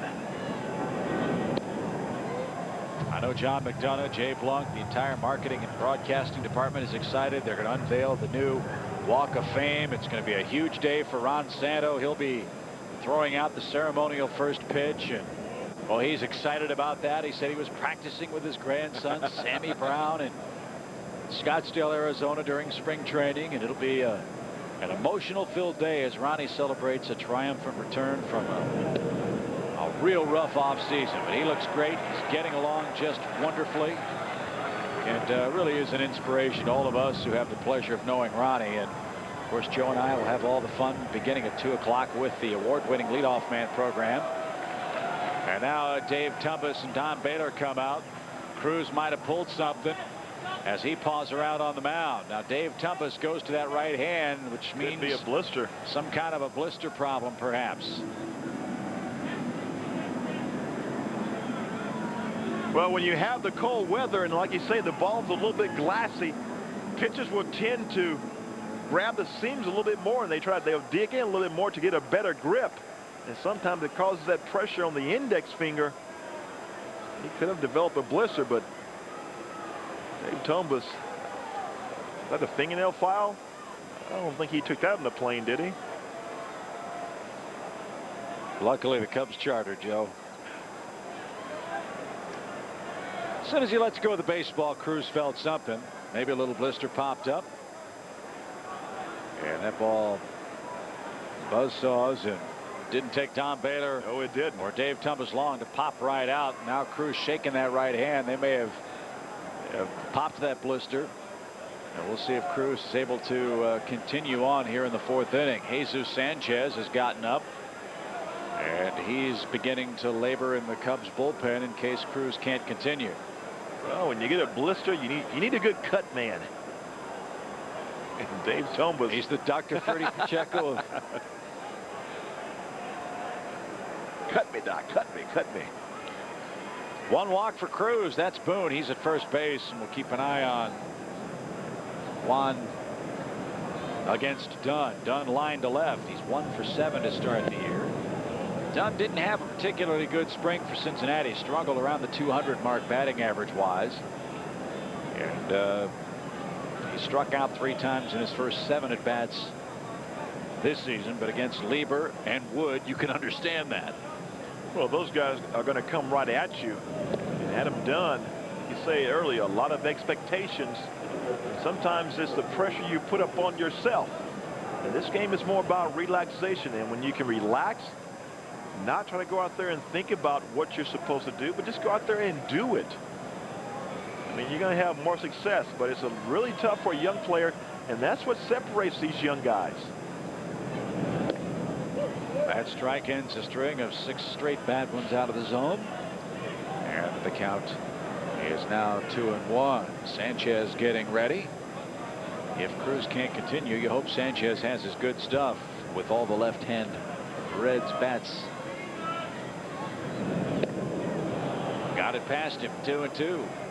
Well, you know, with Jesus Sanchez, who has one of the best changeups in baseball, likes to come with that all-speed pitch, and sometimes it's not too wise to throw a changeup to left-handed hitters, because when you're lefty against lefty and that changeup is down the zone, that's the happy zone for a left-handed hitter. Former Florida Marlin. Breaking ball low, 3-2. Here's the question mark for Bob Boone. You have Adam Dunn in the box, left-handed batter, right-hand throwing catcher and Hundley, of course. Boone with pretty good speed at first. In a 1-run game, nobody out. Do you send him? Yes, you do. He's going. Swing and a miss. Strike him out. Throw him out. No chance. Sails high and wide. Boone steals second with Dunn punching out. Second steal for Boone on the year. Todd has gotten better as far as throwing the ball from last year. Only threw out 6 runners last year. But none of that, a lot of that was not his fault, because if the pitchers do not hold the runner's on, then the catcher has no chance. Juan Cruz is not that fast to home plate, but he gets the, most important, he gets the strikeout, throws a little bit up the line, up in the air, and Adam Dunn slides in safely. Bob Boone been a little aggressive and getting the ball rolling. Encarnacion tried to check his swing, could not do so last time up. He's one of the 6 strikeouts Juan Cruz has tonight. 2-1 your score. As you see, we're in the 4th inning with World Series hero Joe Carter, Chip Caray, and our entire WGN Sports crew from Cincinnati tonight. Ripped into right, but right at Sosa. 2 out. A lot of great new features at Wrigley Field. As we told you, the Cubs Walk of Fame is going to have a radically different look. In fact, John McDonough and his staff have moved it. There'll be banners inside honoring all the Cubs legends in years past. Lena McDonough and her fine publication staff have great looking programs. Of course, Vine Line will be available at the ballpark. This year's commemorative souvenir program. There's a Sammy Sosa edition and a Kerry Wood edition of the Cubs souvenir program. Kind of in character feature now. A little animation. That's it. Of course, with LaRue up, pitch around him and taking chances with Acevedo. It'll be the 2nd walk for Cruz tonight. Are they saying boo, or are they saying LaRue? I think they want to see the catcher hit, but that's not going to happen here.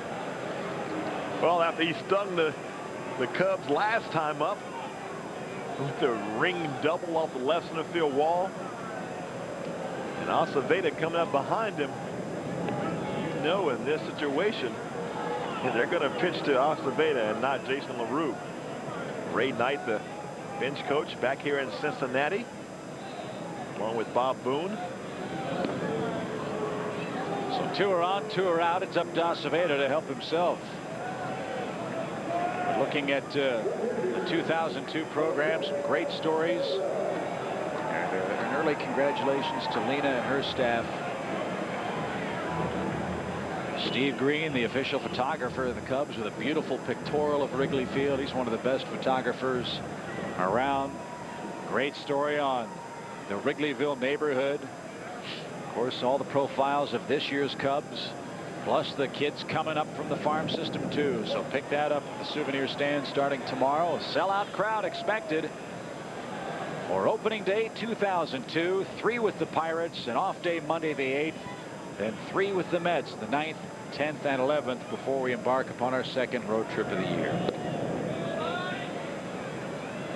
Juan Cruz has started off with Jose Aceveda 2 breaking balls. So maybe he's afraid that if he gives him a pretty good fastball, Aceveda don't want to do any damage here. There's a fastball. There you go. That thing was moving all over the place too, wasn't it? Well, after you've thrown 2 breaking balls, the fastball coming up looks like 100 miles an hour. After those 2 good breaking balls by Juan Cruz, now you go ahead and don't mess with him. How about that swing by the pitcher? Cruz has 7 strikeouts, and he pitches around the leadoff walk in the 4th. Hope the blister's all right. Cruz will grab the lumber. He'll hit second when we return. Pitching hand. Dave getting a little extra help tonight from Billy Brooks, the trainer for the NFL's Cincinnati Bengals. Sandy Crum, Dave's fine assistant, is back at Wrigley Field, helping get the training room set up for opening day tomorrow.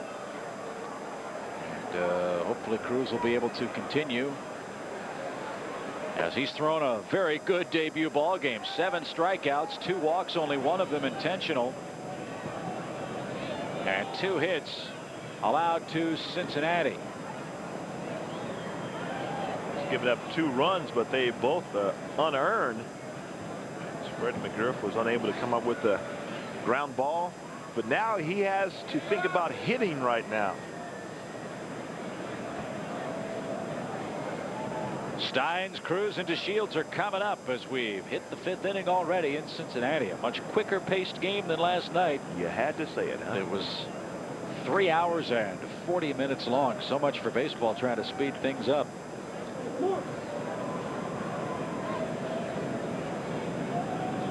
Two 2-1 ball game, and a roller off the plate for strike 1. What was your most memorable opening day besides the year after the World Series win? I think it was the first time I made the team out of spring training as a member of the Indians in '85. My very first one, facing the Detroit Tigers and Jack Morris. That had to be one that I thought about a lot and, you know, experienced, which was very fun. The one thing you want to do as a hitter, you think about getting that first hit, because we had our hitting coach, Bobby Bonds. If you didn't have an average, didn't get a hit the first couple of days, I mean, he was, oh, look out. And into Steins. On an 0-2 pitch, that one might have been a little bit more purposeful. Well, a 2-1 ball game here, and Jose Aceveda coming up and in. 0-2 to Chris Steins, and that's the way they used to do it back in the old days. 0-2, you always got knocked down. Well, let's see if Chris can respond the way they used to in the old days too, and hit the ball hard someplace. Right back at him. That was pretty much a given. Nowadays, you talk about why are there so many home runs. I think the hitters, and with me being a hitter, they have a lot more protection, you know, because the umpires can now throw guys out without a warning. Popped him up. They had all kinds of problems with the pop-ups last night, but Casey makes the play.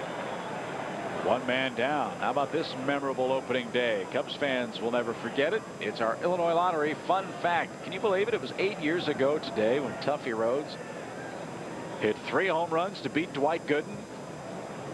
Dwight Gooden never lost to the Cubs. He did that day, though. And he became the second player to hit 3 home runs. Now tell me this, Chip. Do you know who the first player was to hit 3 home runs? I do not. Oh, I happen to know that. George Bell against the Kansas City Royals after his MVP season of 1987. Yeah, he was mad because they made him a DH, not an outfielder, right? Yes, he says, I want to play every day in the field. That was 1988. Well, he sure made a statement, didn't he? Cruz softly bounces that ball to first. Pitcher covers, 2 up, 2 down. Cruz shaking the hands. He caught that ball right off the end of the bat. Now you know what the hitters feel like, Juan.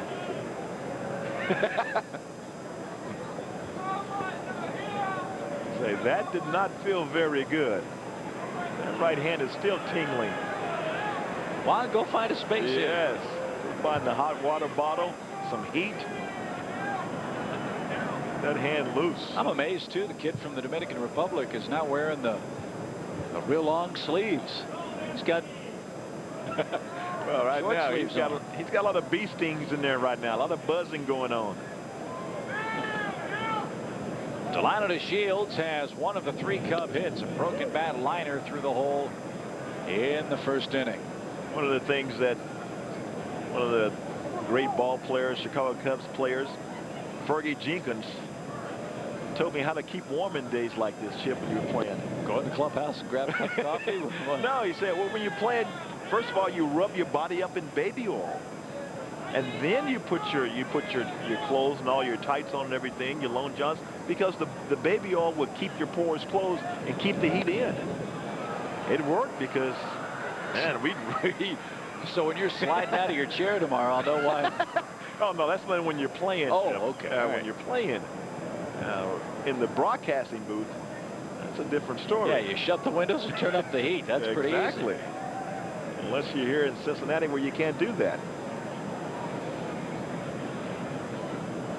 1 ball, 2 strikes, 2 outs, bases empty. Reds will send the top of their order up when they bat in the 5th inning, and there's a rope into right center field. Junior will try to cut it off, and he will. DeShields a 2-hit game again tonight.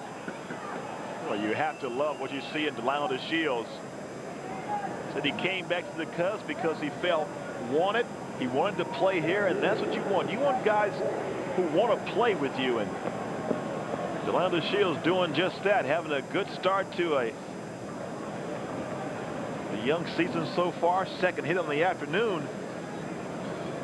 Now Corey looking to extend the inning to bring up possibly Sammy Sosa.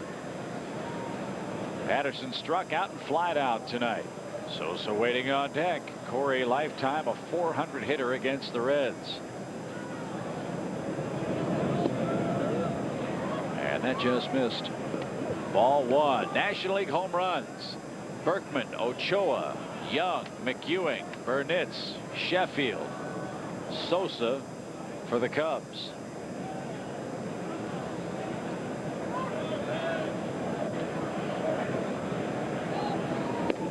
Delino starts and stops. Snap throw back, and he's atop the bag standing up. Not a bad idea by LaRue to keep him honest. You got to be careful when you're trying to run off Jason LaRue. Last year threw out over 60% of the runners trying to steal against him, and that was a phenomenal percentages. He's almost like a Pudge Rodriguez, where he can shut a running game down. Delino looking to get into scoring position, but it's going to take a heck of a jump, a great jump. Not only a good jump, but a good lead, and Jose Acevedo trying to keep him close. That young man right there has one of the best arms in all of baseball, a quick release.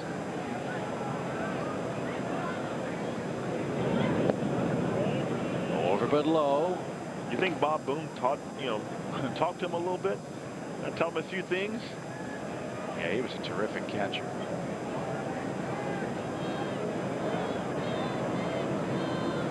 You look at today's catcher and the catchers of old and all the managers, Bob Boone, to Mike Scioscia. I mean, those guys, when they could put on a clinic as far as blocking the plate, especially guys like Mike Scioscia.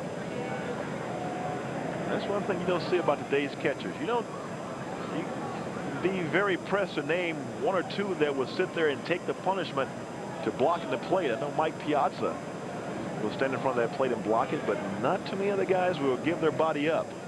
2-1 pitch, popped him up. Try to tomahawk that ball, and Walker at second base puts the squeeze on it. The Cubs are done in the 5th. No runs, 1 hit, 1 man left. We're halfway home in Cincinnati, and the Reds have a 2-1 lead. Have a group of 20 friends or more. Wrigley Field provides the perfect setting for corporate, family, or social outings. Plenty of seats are available, so make your plans now, and be sure to ask about special discounts given to groups of 50 or more. For group ticket information at beautiful Wrigley Field, call 773-404-Cubs. Here's where things get interesting for Juan Cruz. He's got the little blister problem. He's got the top of the Reds order coming up now in the 5th inning, and He's thrown 70 some odd pitches already tonight. Well, and how well does his finger feel from swinging the bat? Because we saw him going back to the dugout, and that right hand was kind of tingling a little bit. So like you say, you talk about the stamina. Can he get past the 5th and 6th inning? Right now, he is throwing the ball exceptionally well. Yeah, he's changing speeds beautifully. Low 90s with the fastball. That changeup around 81 miles an hour. And you saw how Walker was fooled. Red second baseman has struck out twice already tonight. Another off-speed pitch, a little slower. 1 ball, 2 strikes. Well, he's getting him out in front of the breaking ball here, and that's the sign of a very crafty veteran, being able to change speeds. And now the 3rd time around the lineup, they've had a good look at you for 2 times. You throw majority fastballs. Now he's kind of changing it up a little bit. Start him out with 2 breaking balls, and then you try to sneak a fastball in the outside corner. Well, just affect the timing. Hitting is all about timing. Only 2 hits for Cincinnati tonight on 2 unearned runs in the 2nd inning. Has them in front 2-1. Sammy Sosa's hit a solo home run for the Cubs tonight. Hooray against Williams tomorrow afternoon, 2 o'clock our airtime here on WGN for opening day at Wrigley.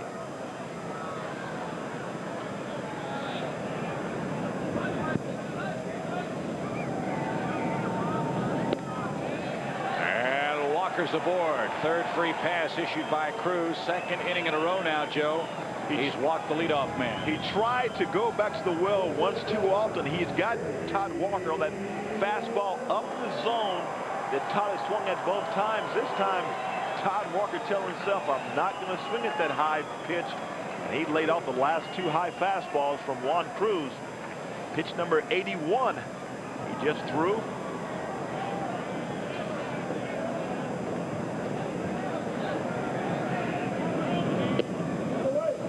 Breaking ball stayed up and in. 1 ball, no strikes. Giants are in Los Angeles again tonight. Braves beating the Phillies in the 5th inning 3-1 in Atlanta. Florida over Montreal 1-0 in the 7th. They had 30,000 plus opening day. They had about 4,000 there last night. Well, that's kind of more realistic. Montreal, you talk about contraction, and they were not able to contract those 2 teams, Montreal and Minnesota. And the thing is, with Minnesota having the history that they have, I find it hard to believe that they may be one of the teams that won't be here next year. Well, they're trying and hopeful of getting a new stadium in St. Paul, Minnesota, I believe. And they may end up winning the Central Division. They've got a very, very good ball club. 1 ball, 1 strike to Larkin. Chopper, tough to turn 2. Instead, Alex makes a bullet throw to first. Larkin advances the runner with 1 out. Ken Griffey Jr. hits. He's 0 for 1.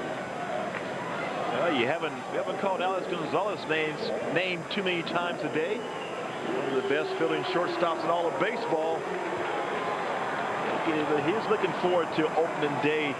Wrigley Field tomorrow will be his first time ever playing at Wrigley Field. So it's quite an exciting adventure that he's going to experience tomorrow.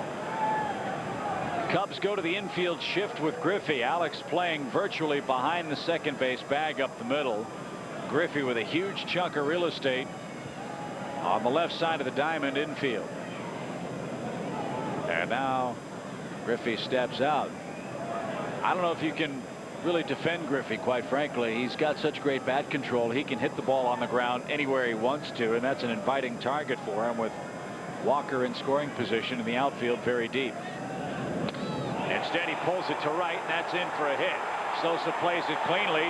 Around third comes Walker. Ken Griffey Jr. has his 2nd RBI, and the Reds lead by 2 again. Leadoff walks proving to be problematic now. When you put runners on via the base on ball to start an inning off, majority of the time they will come around to score. But one of the things that I never did like about the Deadpool ship is because you give away, at least you're supposed to, you give away how you're going to pitch the hitter. Because if you play Ken Griffey Jr. as a dead pull hitter, which he is really not a dead pull hitter, you lay something across the middle of the plate, you've got to pitch him inside. As a hitter, Griffey understands that and knows that, and he's going to be looking inside. Casey takes a strike. He's doubled. He's scored tonight. 3-1 Cincinnati. Cubs about hitting the Reds, but trail by 2. It's another team that it really would be nice to have left-handed starting pitching to face. With Walker, with Griffey, with Casey, and with Dunn. You try to neutralize those left-handers. That's something every manager would love to have. You could put 4 or 5 left-handers in your lineup. That balances your lineup up, and it makes it very tough for opposing pitchers and managers. If you can go left, right, that takes a lot of time out of the bullpen as far as setting your matches up. 2 quick strikes. And one misses upstairs. Rest of the pitching matchup for the Pirates series this weekend. Correa against Williams Friday. Clement against Josh Fogg on Saturday. That's a 1:20 game on Fox. Then we're back on Sunday with John Lieber against Ron Vallone. Leadoff man at 1 o'clock here on WGN. 1-2 pitch. Interesting fact on this day in baseball history. I think in 1974, Hank Aaron hit home run number 714 off Jack Billingham right here in what was then called Riverfront Stadium. Of course, he had 715 in Atlanta. Off Al Downing, but not before there was a whole lot of controversy. The Braves wanted to pull Aaron out of the lineup, hoping that he'd break the record at home. Atlanta. Commissioner Bowie Kuhn says, no, you have to play him. But then he, of course, was kept in the park by the rest of the Reds. And he went back to Atlanta, and Tom House caught the left fielder Bill Buckner. I think that's the highest I've ever seen Billy Buck climb a wall. Wanted that ball, and former pitching coach of the Texas Rangers, Tom Football House. He's gone full to Casey after jumping out ahead of him 2 strikes. Cub bullpen was busy a moment ago. Can't see if anybody's up at the moment. But the pitch count approaching 90. Might be over 90. Jesus Sanchez has been up a couple of times. He might be up again. 3 balls, 2 strikes. Cruz nearly balked.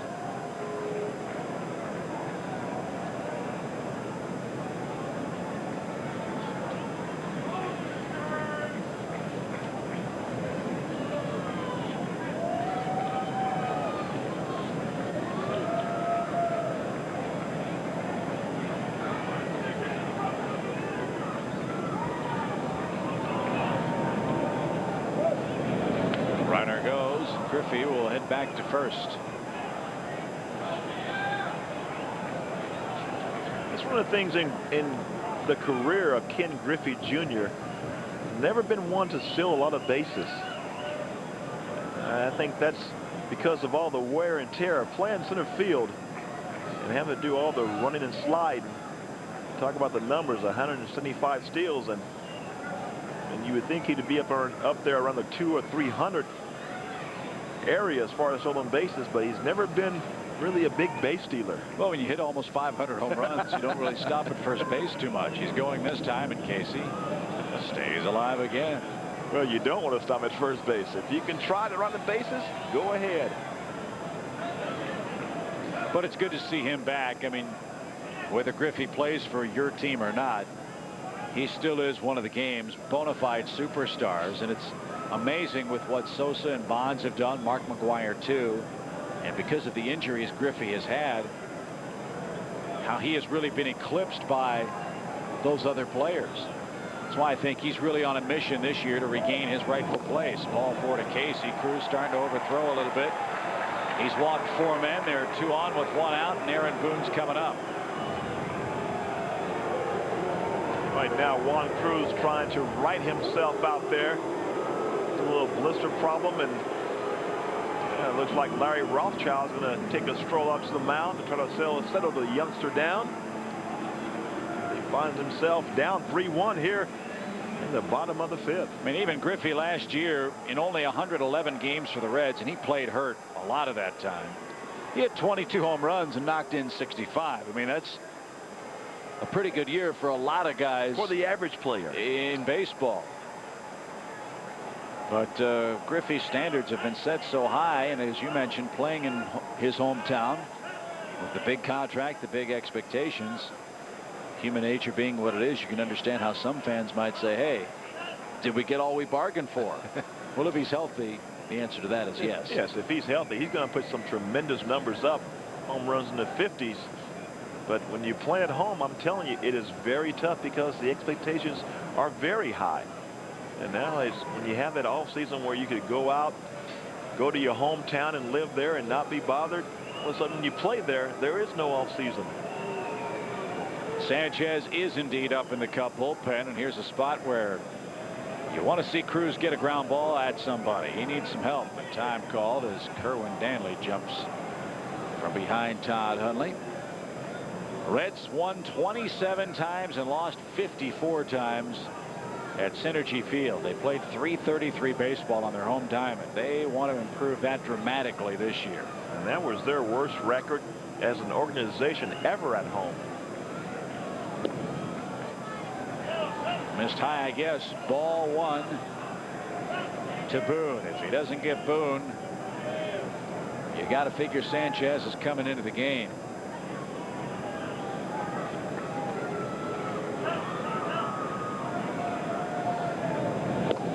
That's over for a strike. Minor league play begins tonight. All the Cubs farm teams and the upper levels get to work.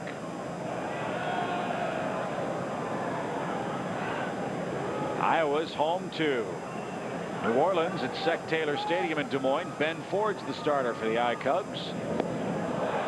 West Tennessee opens up a 4-game series versus Mobile at Pringles Park in Jackson, Tennessee. Good luck to Bobby Dickerson, the new manager at West Tennessee. And Daytona opens at Lakeland tonight. Dave Trombley, the manager of the Cubs A-ball club. So good luck to all the farm hands, and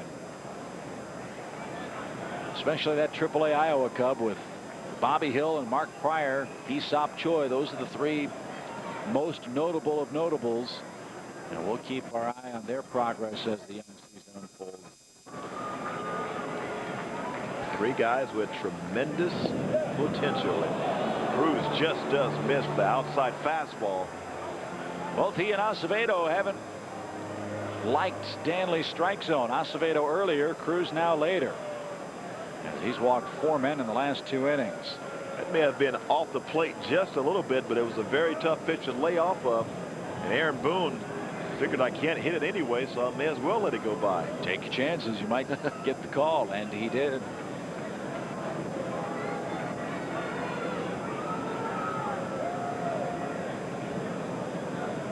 By the way, you mentioned that Henry Aaron home run here in 1974. What a way for Marty Brennaman to break in. That was his first game as the Reds broadcaster.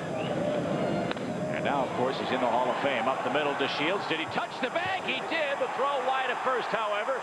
Griffey halfway down the line can't come home. Look at where DeShields ends up, at the shortstop position. Well, that's where his momentum took him after the throw. Aaron Boone hit one back over the head, and at the base, second base where Delino DeShields was at, and Delino catches it and off balance tries to make a throw and has to kind of avoid second base umpire Dana Demuth. That's going to be it for Juan Cruz as Griffey makes a turn in the ball.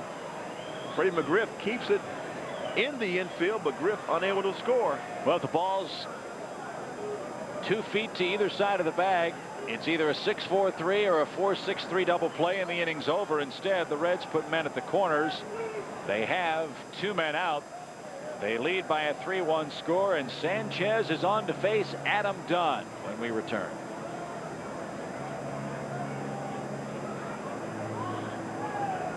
Six innings, and he still hasn't thrown more than 101 pitches.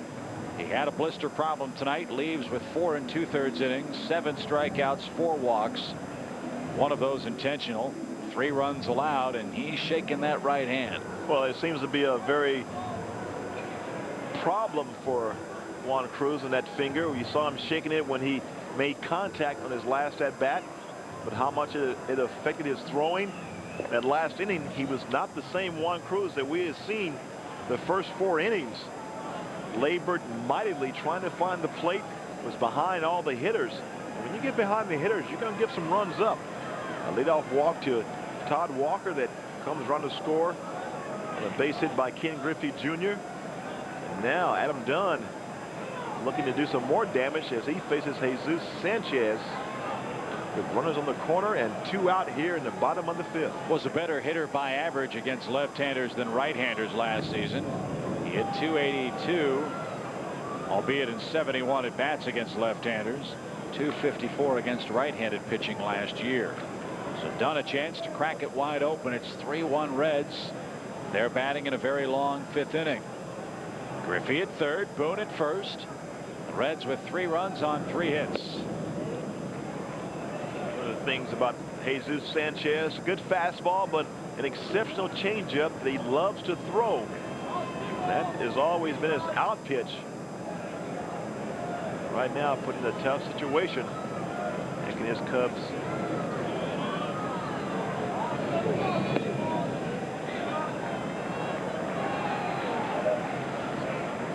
Two balls, no strikes.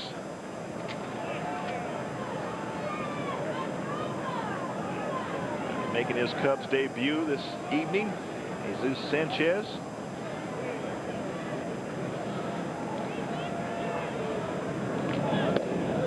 That splits the plate. 2-1. Phillies coming back in Atlanta. They trail 3-2. Everybody keeps talking about the Mets overtaking the Braves. Nobody's talking much about the Philadelphia Phillies. That's a real good ball club. Well, you hope that's the situation for Philadelphia, because that way you can surprise a few teams if no one's talking about them. And right now, everybody wants to know where that last pitch was. Jesus Sanchez just threw to Adam Dunn.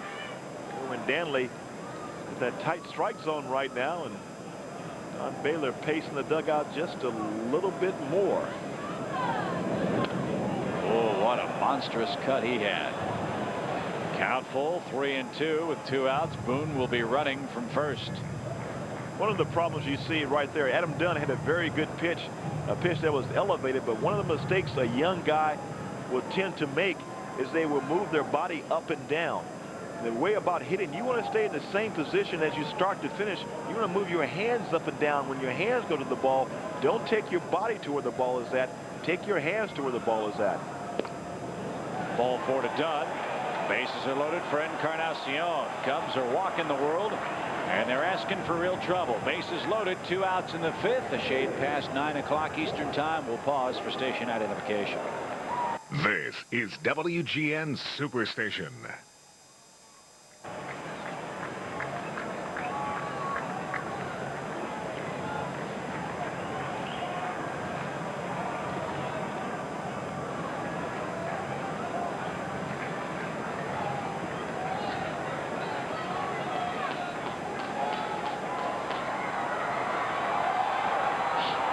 Big spot in the ball game, obviously. Bases are loaded, 2 men out for Encarnacion. He struck out and he's flied out. Reds 3, Cubs 1. Cincinnati tried to take 2 out of 3 and put a horrific 2001 season behind them. With a good start this year. They'll host Montreal next.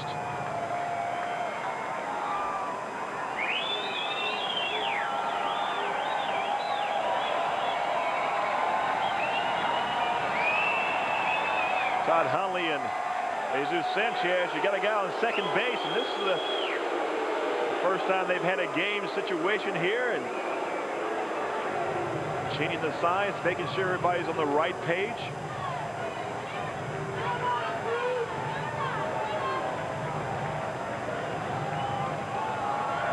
Got a veteran guy like Aaron Boone down there at second base.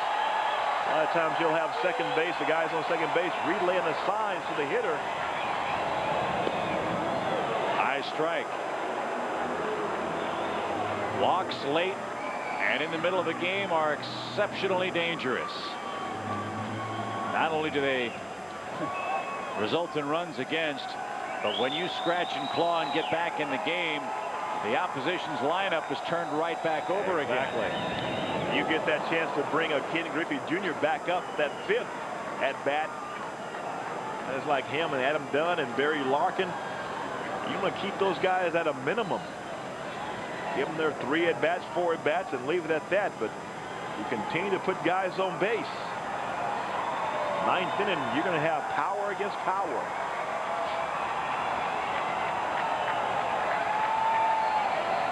No balls, 2 strikes, 2 men out. 3-1 Reds. They've got the bases loaded. You get out of this, then the Cubs bring the middle of their order to the plate. But Encarnacion is standing in the way.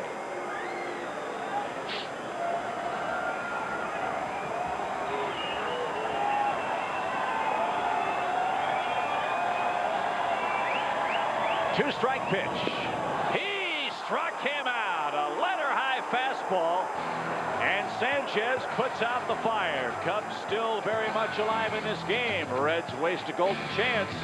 They take a 2-run lead into the top of the 6th. Strikeout by Jesus Sanchez. 3-1 our score as we watch Sosa, McGriff, and Brown come up against Mr. Acevedo, who sat on that Reds bench a long time. Hopefully he'll stiffen up a bit. And our email is up and running. CubsTV@chicagosports.com. A lot of Cub fans on hand in Cincinnati tonight. I think she's a Cub fan. Can't tell. She's all bundled up. It's cold. And that's what we're going to see a lot of tomorrow. Very cold temperatures expected at Wrigley under cloudy skies. So if you've got tickets, bring your parkas, bring your blankets. Bring lots of them. But remember, since September 11th, the new security situation don't bring the big bags. Remain in effect. Yes. Hope you'll be patient, as it is opening day tomorrow. But it'll be great to be back home. 2 balls, no strikes to Sosa, who homered last time up, tying him with Carl Yastrzemski on the all-time home run list. 452. That's good for 24th place. And he tried to do it again. Kerwin Danley takes some punishment. I think the ball stuck in his mask. It sure did. Hey, there it is. Abracadabra. Good catch, Kerwin. Sammy getting a good fastball here from Acevedo and fouled it straight back. Goes off Jason LaRue, and then Kerwin Danley, Big Red as he's affectionately called, takes one for the team. 2 balls, 2 strikes.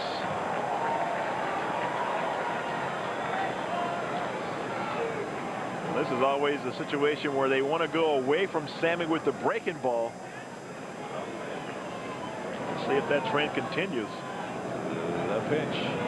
Swung on, hit high in the air, deep again. Did he get enough? Encarnacion back on the track. He makes the grab. 1 man out. Well, they're playing with fire when you go away with the fastball.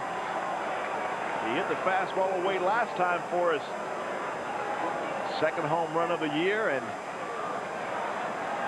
Acevedo just didn't quite get that pitch where he wanted to, and he was very fortunate that Sammy did not make it a 3-2 ball game there. Fred McGriff has grounded out and walked.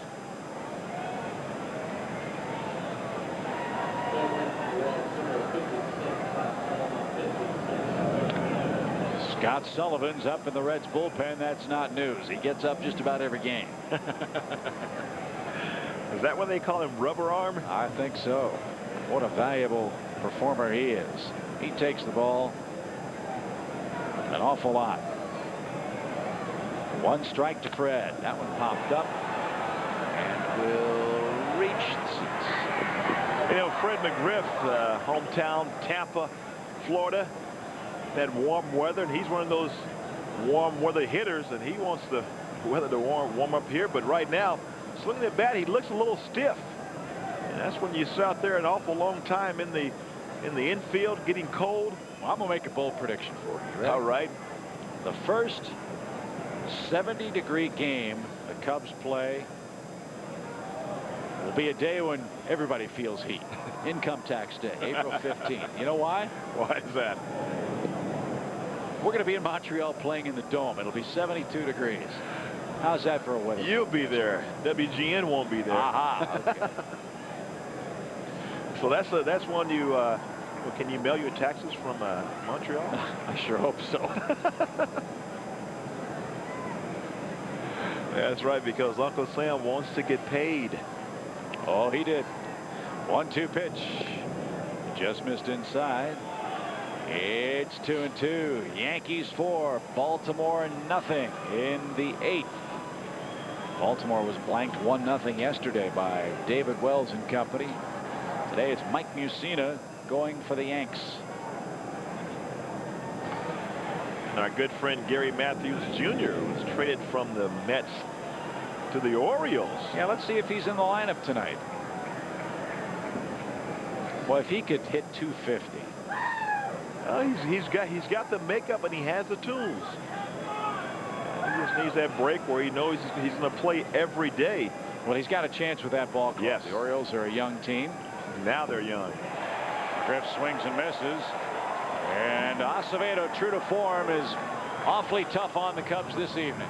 2 outs. He came in with a 1.98 ERA against this Cub ball club, and he has gotten better. And here, Fred McGriff. You know, normally Fred McGriff has a very good eye at the plate, and that's uncharacteristic of Fred McGriff. Swinging at that breaking ball that was way in the dirt. Roosevelt Brown tries to make some contact now. He's struck out twice in as many trips. Had a ball downstairs. Hope Moises Alou's calf muscle problem is not going to be a serious or lingering problem. Cubs need to get that bat in the lineup, but obviously they want to be as careful as they can, for it's the same calf that has put Alou on the DL twice in as many years. And that's what they're very afraid of. And you don't want to go out there and play with fire and have him go out there because of the position that he will play in with all the running that he has to do. I mean, a calf muscle is very important. And so if you go out there and continue to aggravate it, he's going to spend the whole year having an aggravated calf. There's a rope hit to left center field. Dunn's not going to get back. Second hit of the year for Roosevelt Brown. It's his second double of the year. And the tying run comes to the plate in the 6th inning for the Cubs. Well, that was a nice swing. Well, just like Todd Walker laid out that high fastball and he could not touch on Juan Cruz.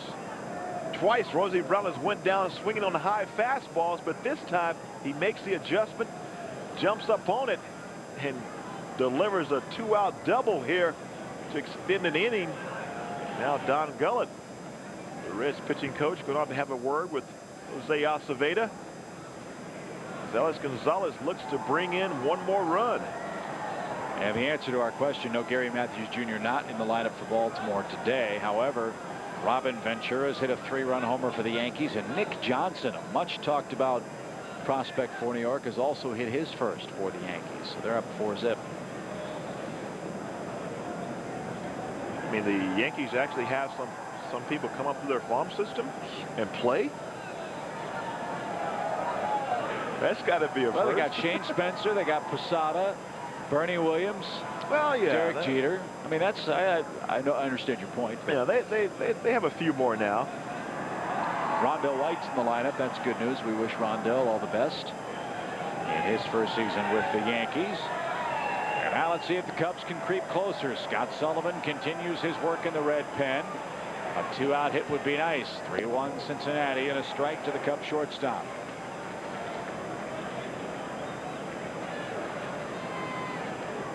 Alex 1 for 2 on the evening. We're looking at a chance to do some damage with 2 outs here and get that lineup turned around one more time. Right through there, nothing and 2. Whatever Don Gullick told Jose Acevedo, he took it to heart. He came out first 2 pitches, strikes, and usually when you go out there and your pitching coach talks to the pitcher as a hitter, you basically look for a first pitch fastball, and 9 out of 10 times you will get it.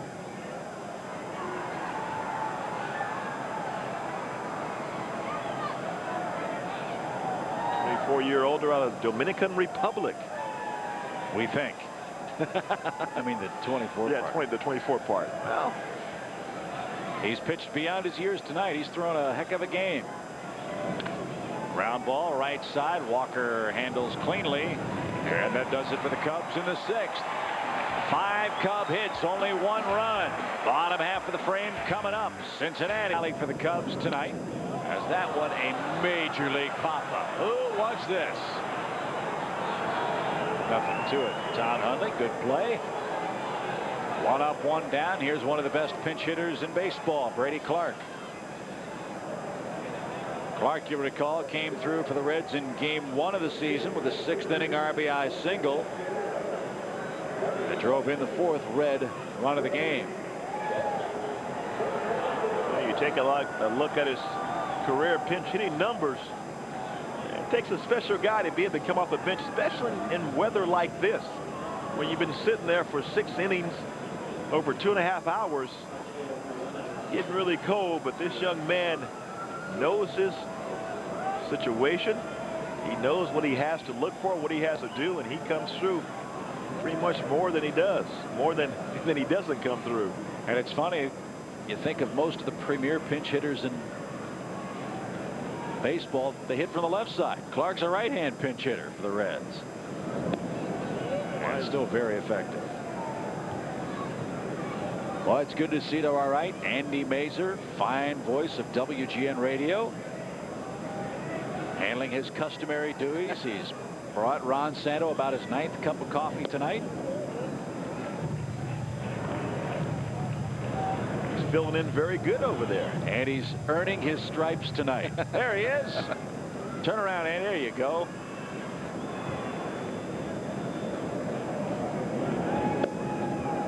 Right through there on the automatic. 3 balls and a strike. I know it's a thrill for Andy to get to travel with the ball club. He's doing a great job. Hasn't spilled any coffee on Santo, or I should say, hasn't spilled as much on Ron as Ron has on himself. Everybody trying to do something to stay warm. That's going a little far. Ball 4. 2 walks for Sanchez. And the big insurance runs aboard in the 6th inning. That is a concern for me with Sanchez. He's got good stuff, but his aim hasn't been very good tonight. Now, yes, it's only 1 game, but out of that bullpen, you live and die with those bases on balls, and we've seen that from the left side of the Cubs bullpen in seasons past. You can ill afford to come in throwing balls. When Don Baylor brings you in, he wants you getting the ball over the plate, because you come in those tense situations.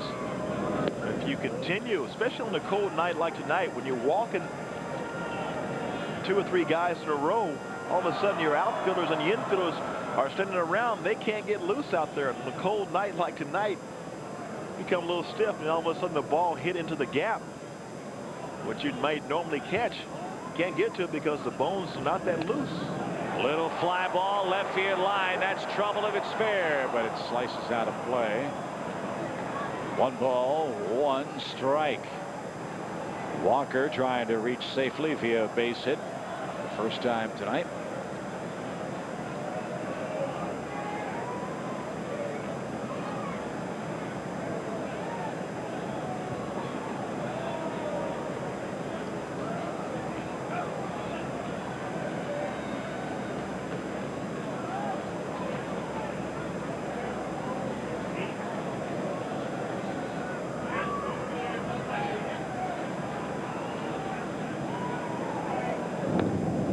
Well, you ready for your navigational duties tonight? Partner, I'm right there for you. Be hitting the highway. 75 to 74 to the Skyway, right? I guess. I'm not familiar with this area. I'm not either. It might be a long ride. 1 ball, 1 strike. That navigational, you'll be heading back down the road, driving back to beautiful Chicago.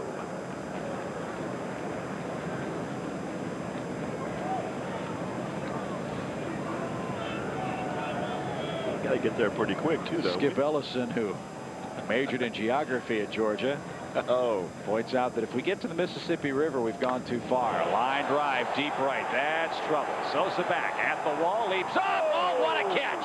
What a catch by Sosa! Makes the grab, takes the pounding, and hangs on to the baseball. 2-man out. Wow! Oh my! Slamming Sammy, slamming into the wall. Does it offensively, and he does it defensively. This is an unbelievable play. Leaps up against the wall, and talk about hanging a star on that one. He is plastered up against the star. Great play to save extra bases by Sammy Sosa. And with that, Larry Rothschild jumps out of the dugout. I don't think this is for Sanchez. I think that's for Sosa. Give Sammy a chance. Wow, what a play. A great jump, great read. And that's what you like about Sammy, the improvement he has made defensively. A couple of years ago, he was challenged by Don Baylor. And he has turned himself into a very good outfielder here. Good jump, knows exactly where the wall is. Before the game, you always go out there and you see exactly how many steps you have when you're running full speed on the track before the wall comes up. Know it's between 4 to 5 steps. On that 4th step, you better start leaping. And Sammy did exactly that. Great play. So it's up to Larkin to keep the frame alive for the Reds. 2 outs, runner at first. Larkin is 0 for 3. And while everyone around baseball who follows the game talks about what Sosa does with the bat, one overlooked facet of his game is his defensive play, which has improved under Don Baylor. Chip, we have seen him get tremendous jumps of reading the ball off the bat.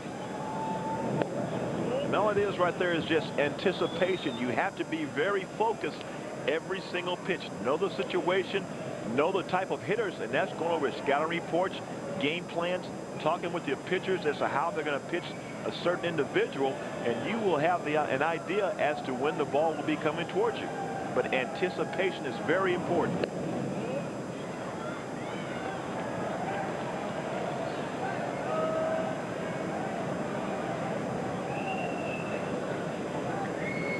If you take a look here, watch the first few steps and the ball's hit. He's already off and running. And he just basically gets a great jump, great play. Just a great all-around athlete, Sammy Sosa. You know, Don Baylor's heart was in his throat when he saw Sosa splatter himself against that fence. Now the fence is hurt. Sammy won't be hurt. Well, yeah. That's not Wrigley. We know that now. Sammy will do that on the road, but he will not do that at Wrigley. And very wise choice. A lot of people have tried that wall at Wrigley, and that wall does not budge.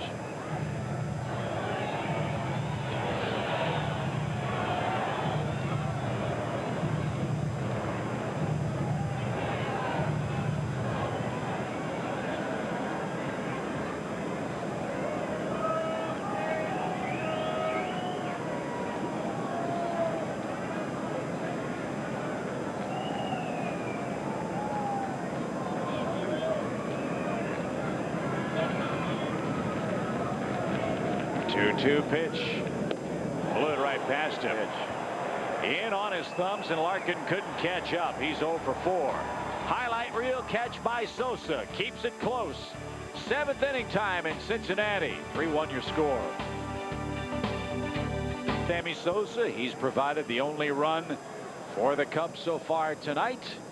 And lower third coming up now in the 7th against Reds right-hander Scott Sullivan.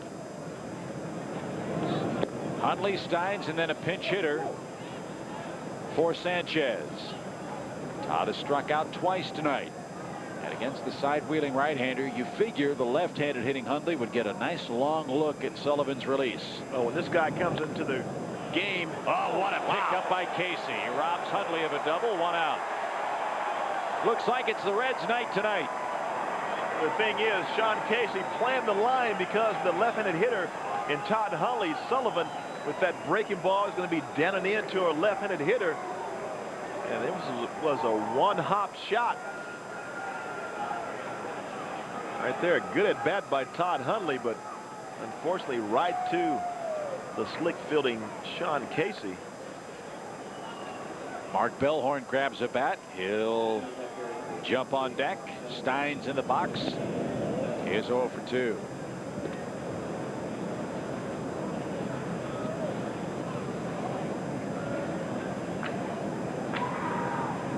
Jeff Fassero loosening up. For Griffey, Casey, and Boone are due up first in the Reds' 7th inning. Throughout the past 5 to 6 years, Scott Sullivan has held right-handed hitters to less than a .215 average, so very tough on right-handers because of that good fastball that comes in the low 90s, a good slider. More than not, it's because of the deception, that sidearm delivery. And unlike Young Kim, his fastball goes down, whereas Young Kim fastball rises.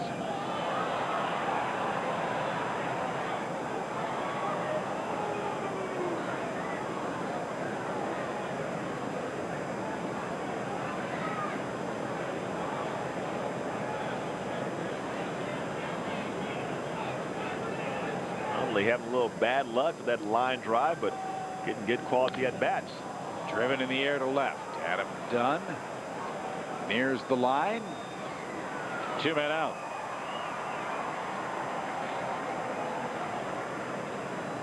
Bellhorn for Sanchez now.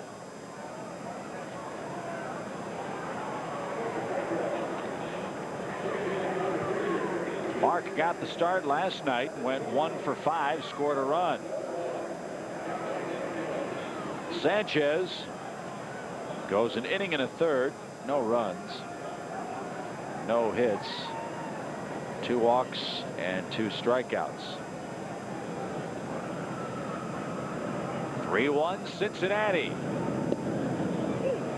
And a big breaking strike.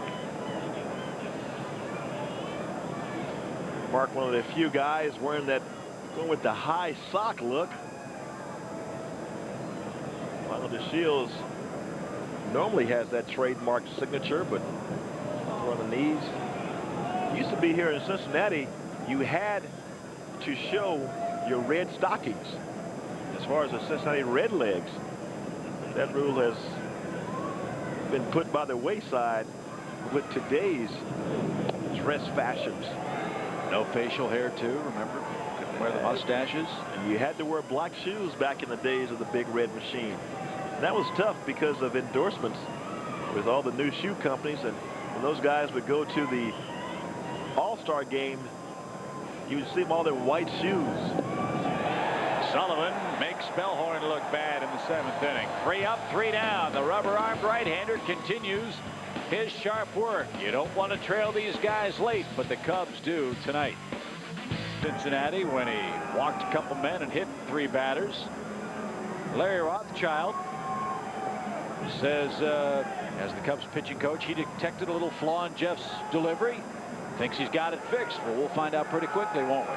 Well, that's very good if you have a pitching coach in your first year and you can find those flaws immediately after one outing, because it was uncharacteristic of Jeff Fassero to hit 3 batters.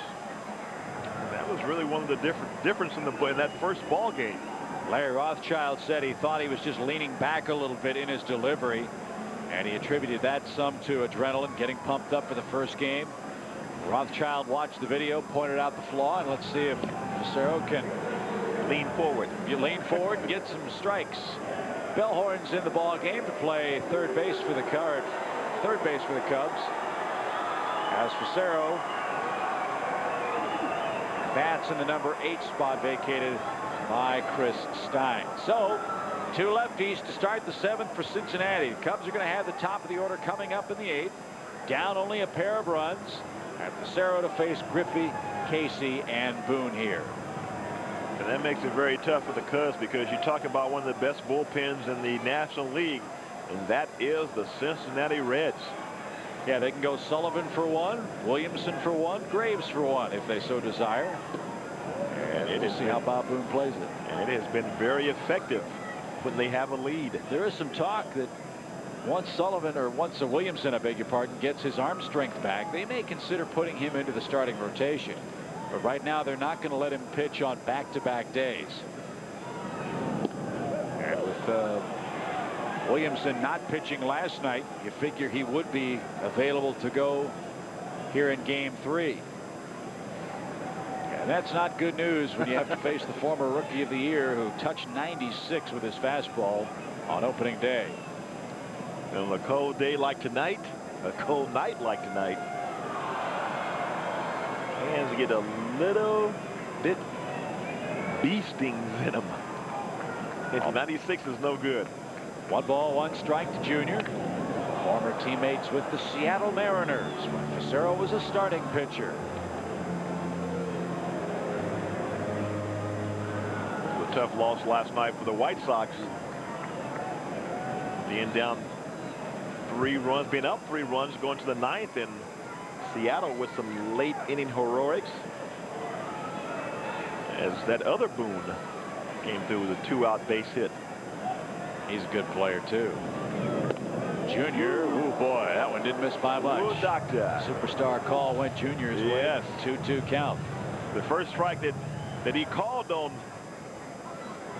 Ken Griffey, the exact same spot. That time the call went to him rather than to Jeff Fassero. Griffey stays alive. Florida beat Montreal tonight. 1-0 was the final score. You think Jeff Torborg had the inside scoop on that Montreal ball club? He had the inside scoop, the video files, he had everything. Brad Penny threw a 4-hitter for the Marlins. If they get any offense at all, they're going to be a fun team. The likes of Cliff Floyd and Preston Wilson.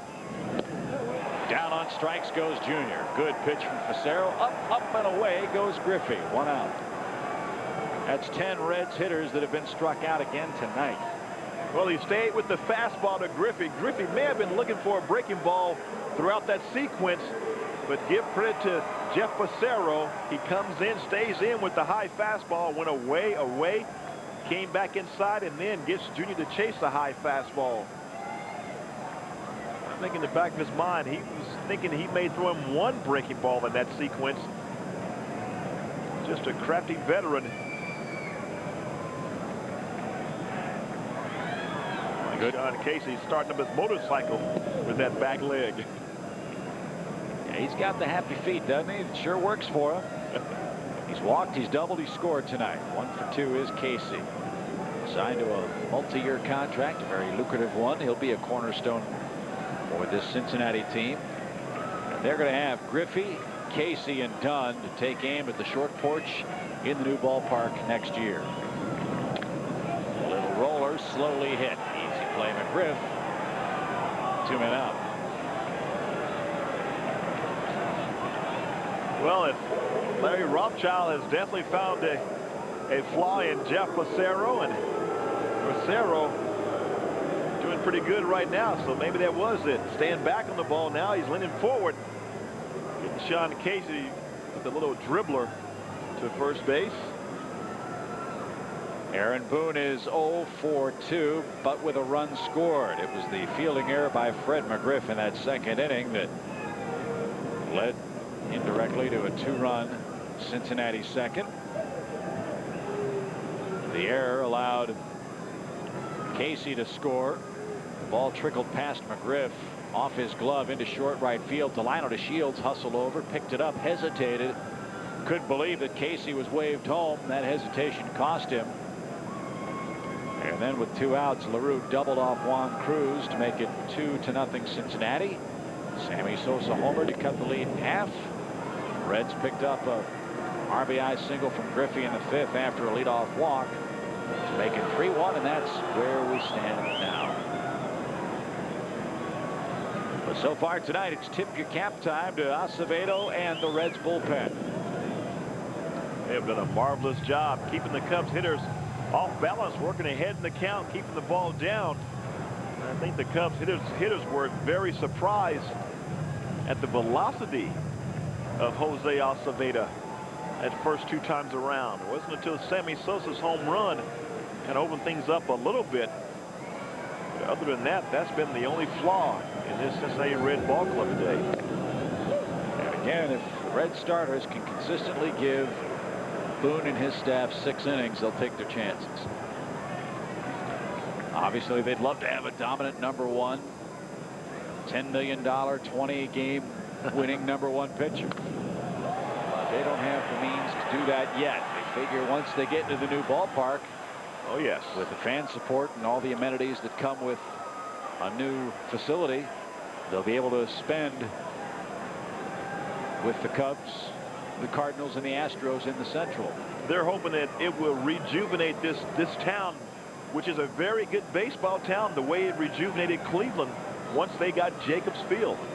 Cleveland had sellouts of, I believe it was like 355 consecutive games they sold out Jacobs Stadium, Jacobs Field. So a new ballpark will bring you a lot of enthusiasm, but you got to have a good team to keep them there. Strike 3 called. Boone knew it. Facero 1-2-3-7. That looks like Jeff Facero of 2001. Time for the Cubs bats now. Top of the order, 2 up in a 2-run game. 3-1, top of the Cub order. DeShields, Patterson, and Sosa in the 8th. Our producer of Cubs baseball on WGN is the commander, Pete Toma. Tonight's game directed by the Georgia Bulldogs, Skip Ellison. Marc-Andre Brady is our associate producer, and the executive producer at WGN Sports is Bob Morwald. DeShields, a 2-hit night tonight. Broken bat single in the 1st.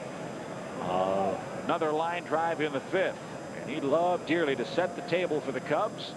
We have the big boppers coming. And you get Delino and Corey on in front of Sammy and Freddie. Cubs find themselves down 2, but up against a very tough reliever in Scott Sullivan and a very tough Red bullpen.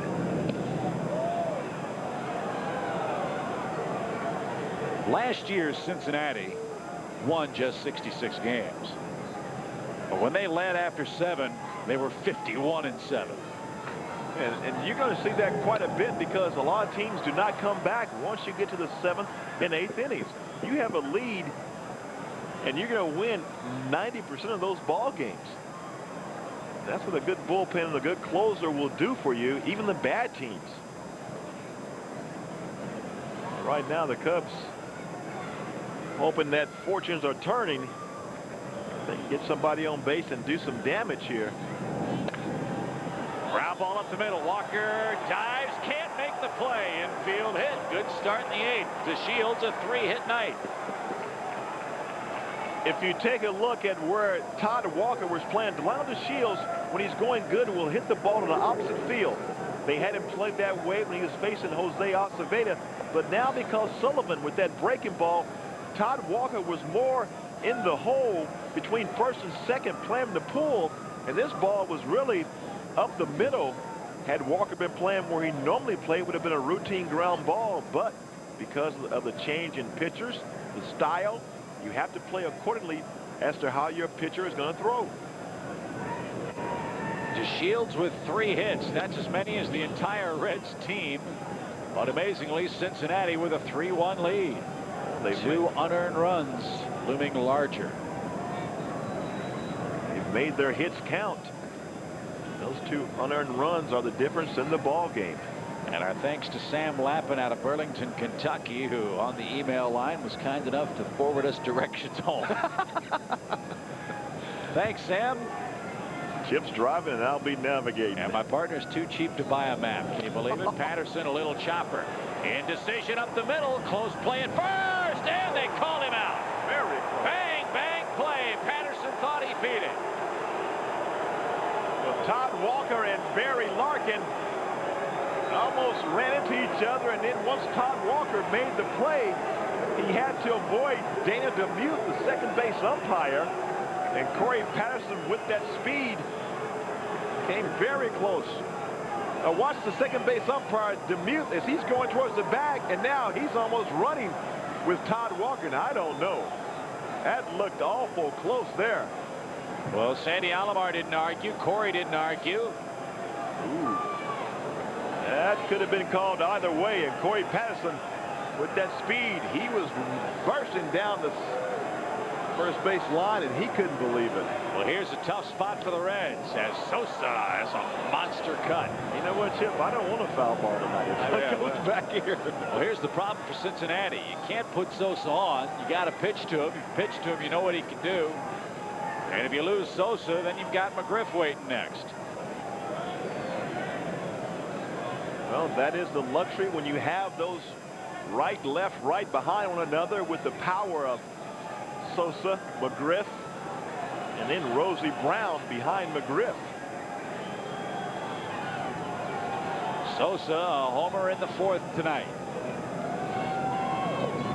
Way outside. Well, you'd love to see Sammy duplicate what he did earlier. Tie this ball game up. If he can't, maybe that guy can.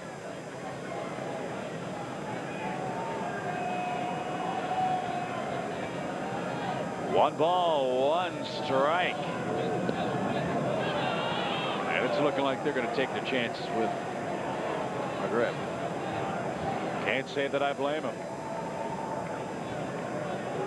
Sosa. Well, what they do is almost that unintentional intentional walk, where you keep the ball away from Sammy with the break and stuff.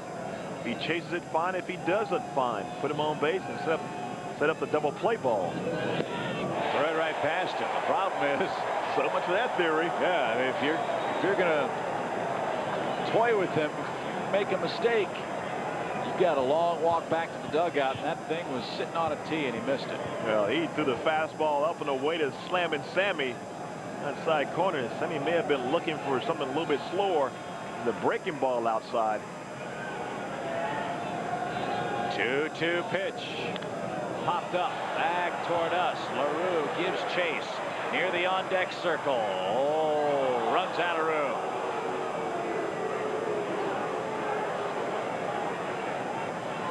Well, he's done it with the bat back in the fourth inning. Home run number 452, second in as many days.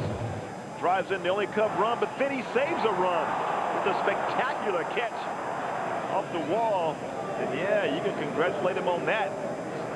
Slamming Sammy with the bat and with the glove. Let's add some more highlights onto that. LaRue and Sullivan talking things over.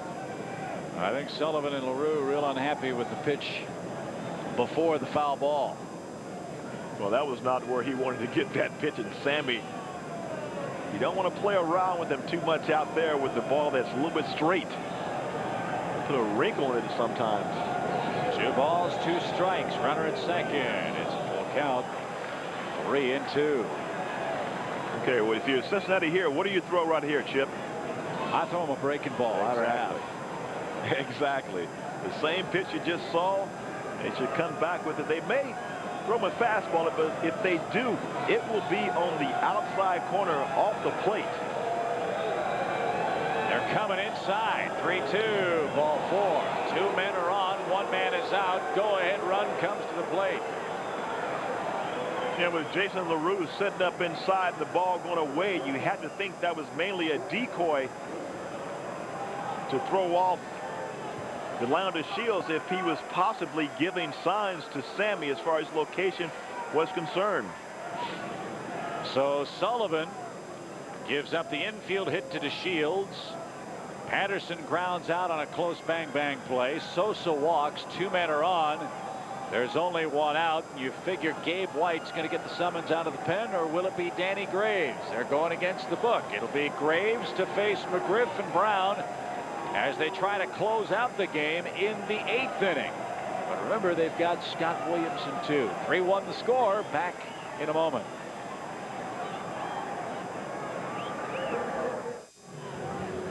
Danny Graves is on in the 8th inning. Interesting move by Bob Boone with 2 left-handed bats due up for the Cubs. He goes to the right-hander rather than the left-hander, Gabe White. Before McGriff faces Graves, let's pause quickly for station identification. This is WGN Superstation.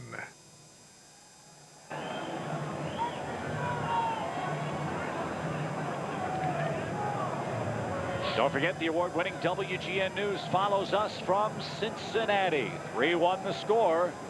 McGriff in the box. Fred 0 for 2 with a walk tonight. Graves has always been tough on the Cubs. And he goes to work with 2 on, 1 out. Big cut and a miss.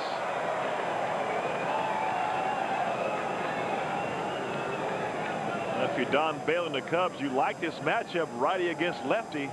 But Bob Boone sometimes playing some hunches rather than going by the book and bringing in a left-hander.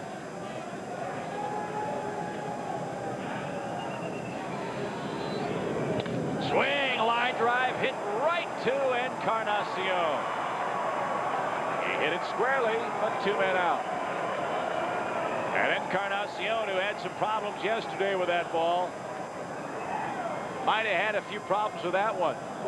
It hung up in the lights for a moment, but he made the play. 2 away. He didn't have too much time because this ball was hit on a line.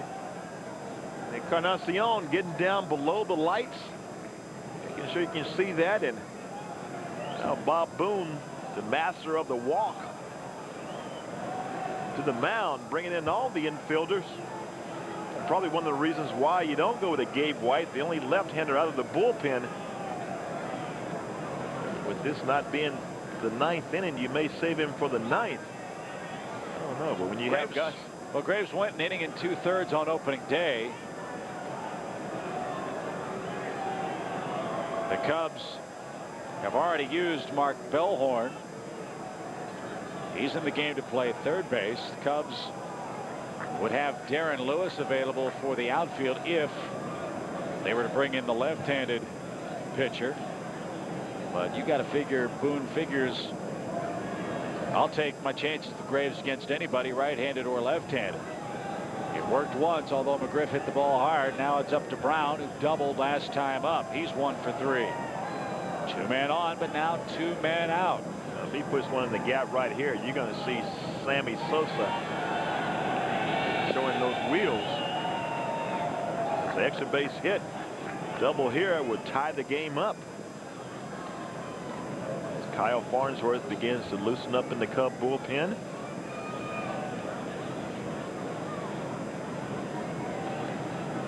Well, sure, I'm glad baseball's decided to speed the games up. Approach 3 hours in a 3-1 game. 1 ball, no strikes, 2 men on.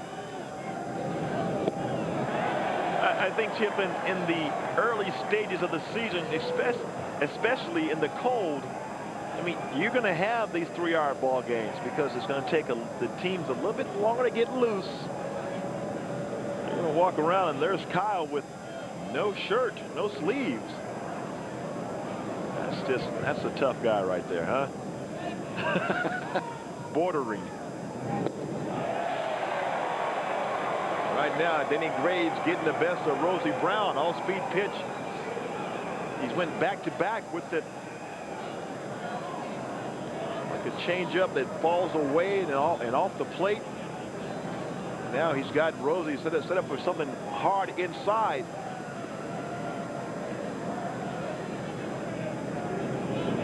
Runners go. Swing and a miss. Brown down on 3 pitches. He strikes out 3 times tonight.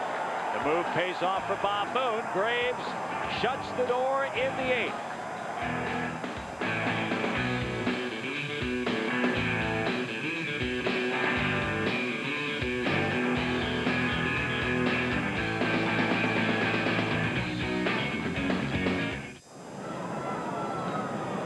Bottom of the 8th done. Encarnacion and LaRue try to add some insurance for Cincinnati.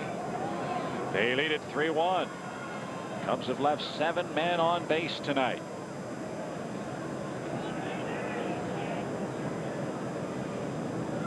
And Danny Graves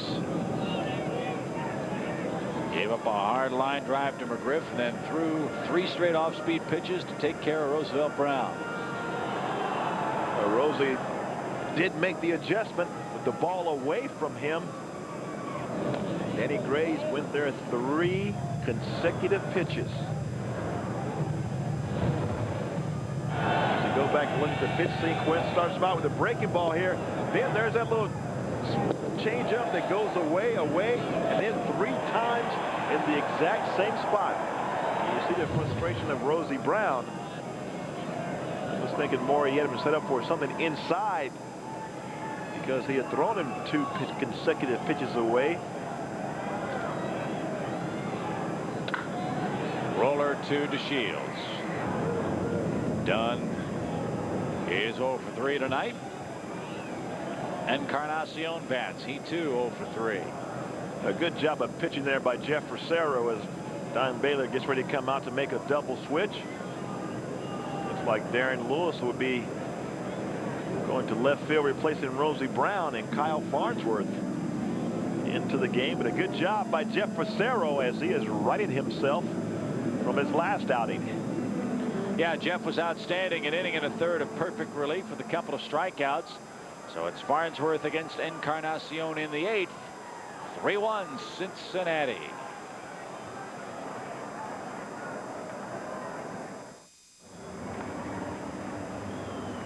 Kyle Farnsworth on with the bases empty and 1 out in the 8th.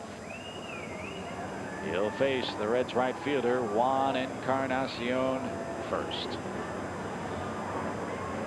Double switch. Hey, way to go, Skip Ellison. His first double switch in 13 years. Darren Lewis in left.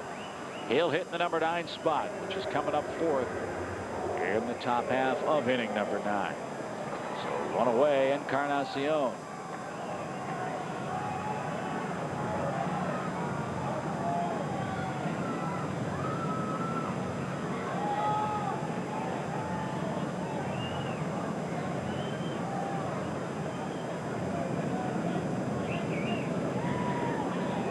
Farnsworth faced 1 man in the series.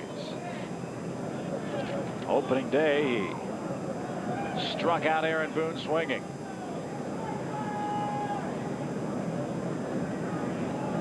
A 3-1 Cincinnati game. Farnsworth just getting loose. 95 out of the right arm. And what a tremendous year Kyle Farnsworth had last year. They turned around with him being a starter, put him in the bullpen last year, and he just blossomed. Now, wow, where was that pitch at? That was too hard. That was a slider, 84 miles per hour, and I think it fooled Curran Danley. Juan Encarnacion. Driven center field. Good jump. Corey turned the wrong way, but recovered. 2 out. Unbelievable line score in Atlanta tonight. The Phillies, it says here, have committed 7 errors. I can't believe that's possible. 7 errors? They're losing 11-2. We do know that for sure.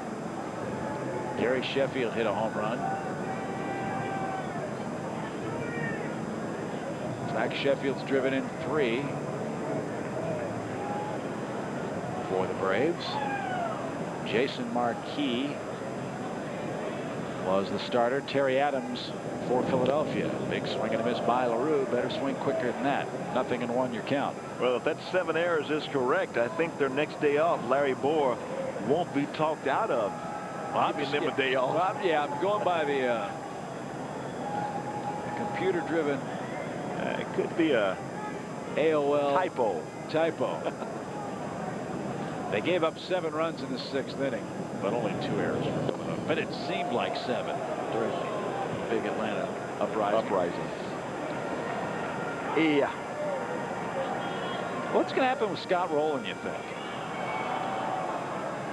I mean, if the Phillies fall out of it, you figure if they can't re-sign him, they'll move him, get something for him.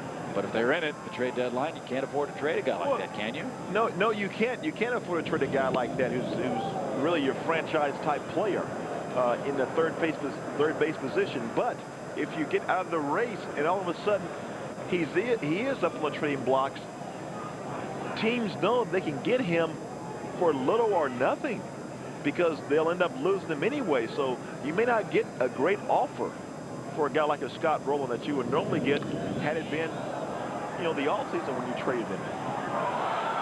But if you, that's the chance that you take. You wait and see what will transpire, what would happen. Sometimes you play with fire and sometimes you get burned. Good to see Mike Lieberthal back in the lineup for the Phillies after missing all of last season with a real bad knee injury. He's one of the game's real good guys, real good players too. He's off to a solid start, had an RBI tonight for the Phils. To go through an injury and sit out a whole year has to be devastating throughout that year, and especially when you a competitor like a Mike Lieberthal behind the plate, a guy who gets down and dirty, kind of a grinder. And I know he just had to be going through such an emotional roller coaster last year, not being able to be there for his teammates and what they were experiencing last year when they were in the race up until the last couple of weeks, last few weeks there of the season. Deuces wild for the catcher, Jason LaRue.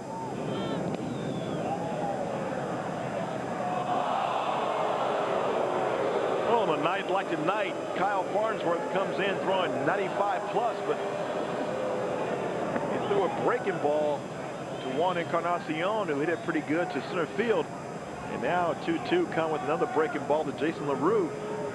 This is a time when you're on the opposition, you're sitting there going, he's doing him a favor by throwing a slider. Guts are in the field saying, come on, let's get us back in to hit. Mile high fly to shallow right. It's in play. Sammy will catch it. Hitting over. Farnsworth and Facero outstanding in their 2 innings combined. And it's last chance time for the Cubs. Gonzalez, Hundley, and Lewis are 2 up in a 3-1 Cincinnati ball game.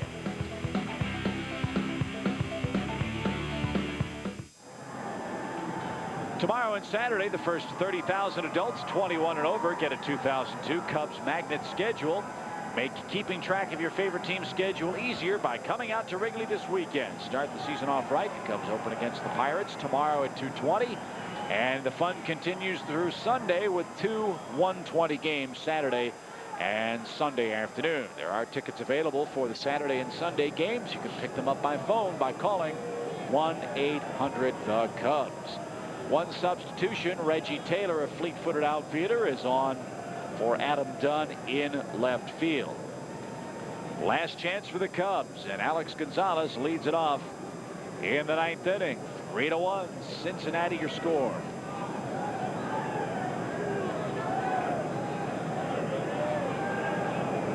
And big news out of Los Angeles tonight, where the Giants are playing L.A. Barry go deep again? I grounded out. Oh. The way they finally got him out. That's it. That is big news when he doesn't hit one out. This situation right here for Alex Gonzalez is what he's going to have to go through majority of this year, the first time around, facing pitchers that he has never faced before. Danny Graves. So Gonzalez has to get a good look. And he did. He takes advantage of it. Doing what you have to do to lead the inning off when you're down by 2 runs. All important first batter getting on base to bring the tying run to the plate. And Alex Gonzalez getting a sinker that stayed up in the zone. And this is where Alex is tough. If he can learn to hit the ball to right field, man, he can have a tremendous year because that's where a lot of teams like to pitch in. I think all 4 of his at-bats he hit the ball to the right side. 2 groundouts to second, and that one splits the gap between first and second. So the tying run comes to the plate in the 9th. Here's Todd Hundley 0 for 3, robbed of a double on a terrific pickup by Casey in the 7th. And right here, if you're Sean Casey playing back behind Alex Gonzalez, when you plan in, Trying to guard the line to stay away from doubles with a pull hitter like Todd Hundley. And all you dream about is that ball coming down there very hot and very quick. 1 ball, 1 strike. The Cubs have out hit the Reds 7-3, but Cincinnati leads by 2. Ripped into right field. 2 straight hits. Gonzalez will stop at second. 2 men on, nobody out. And Darren Lewis coming up. One thing Todd Hundley is doing, Todd Hundley is standing back on the ball and he's using his hands. Last year when he had the terrible year, his hands were getting out in front. His body was getting out in front. His hands were not standing back. Now you see him spinning off that back leg. Look at the weight. It's balanced. Stand back. You always hit against the front foot and off the back leg. And Todd is doing that, and he is ripping the cover off the ball. Another great chance for the Cubs now against one of the best closers in the National League in Danny Graves. Darren Lewis. 2 men on and nobody out. Reds think he'll try to bunt. Cubs sacrificed more than any team in baseball last year. He's swinging and taking a strike. So one of the problems when you bring your closer in to pitch the 8th and 9th inning, sometimes it plays havoc on your mind because as a closer, you think about coming in the 9th and throwing 1 inning rather than going 1 and 2 innings. Danny Graves looking to accomplish just that. Right now, the Cubs have him on the rope. And no sign of a bunt from Lewis. Don Baylor looking to keep the inning going here and letting Darren Lewis swing away, the veteran outfielder. A real good swing and real good spring. Time right there. That pitch, Danny Graves threw him a breaking ball inside, and when he's gotten 2 strikes, he's gone to that sinking fastball. See if he does that. It goes away with the breaking ball. 0-2. Nobody out. 3-1 game in the 9th. Reds have the lead. Swing and a high fly ball toward Taylor left field. At the track, he'll haul it in. Lewis missed it by an eyelash. And Danny Graves is playing with fire because he's throwing that breaking ball, and that breaking ball is just sitting on a tee. And Darren Lewis put a charge into that one. That ball left the bat chip. I thought it had a chance to get up. Look at this breaking ball right down the middle. And that's not where Jason LaRue wants that pitch. Lewis thought he got it. He missed it by an eyelash. And now time called as Joe Girardi comes galloping out of the Cubs bullpen. Let's see if he'll be asked to hit for Bellhorn here.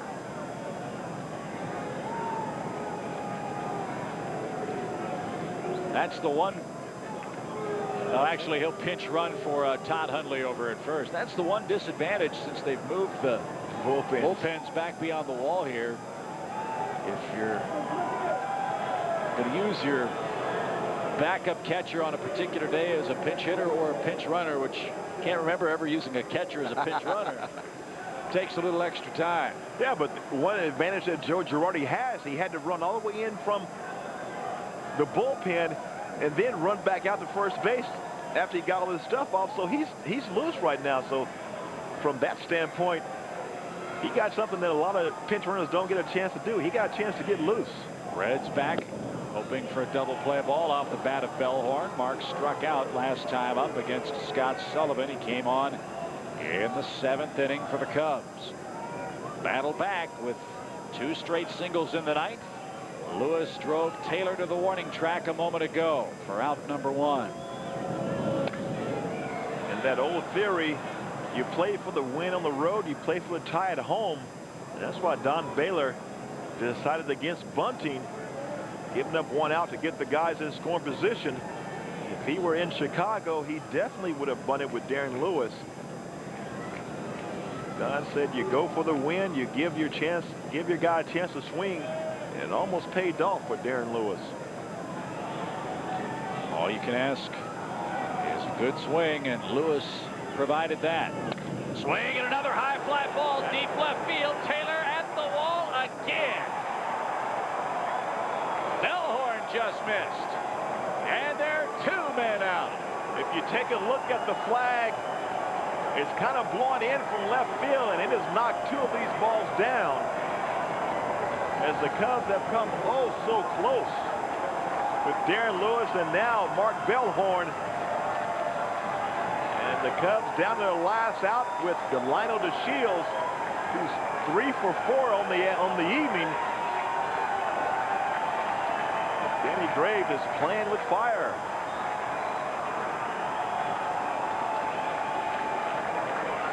Taylor to the warning track twice. And he had just enough room to save disaster. DeShields, 3 hits tonight. And in the dirt. Ball 1. Everything else in the American League Finals tonight. Tampa Bay, the Yankees, Texas, and Toronto, the junior circuit winners this evening. Here the Cubs trying to come back in the 9th, down 2 runs.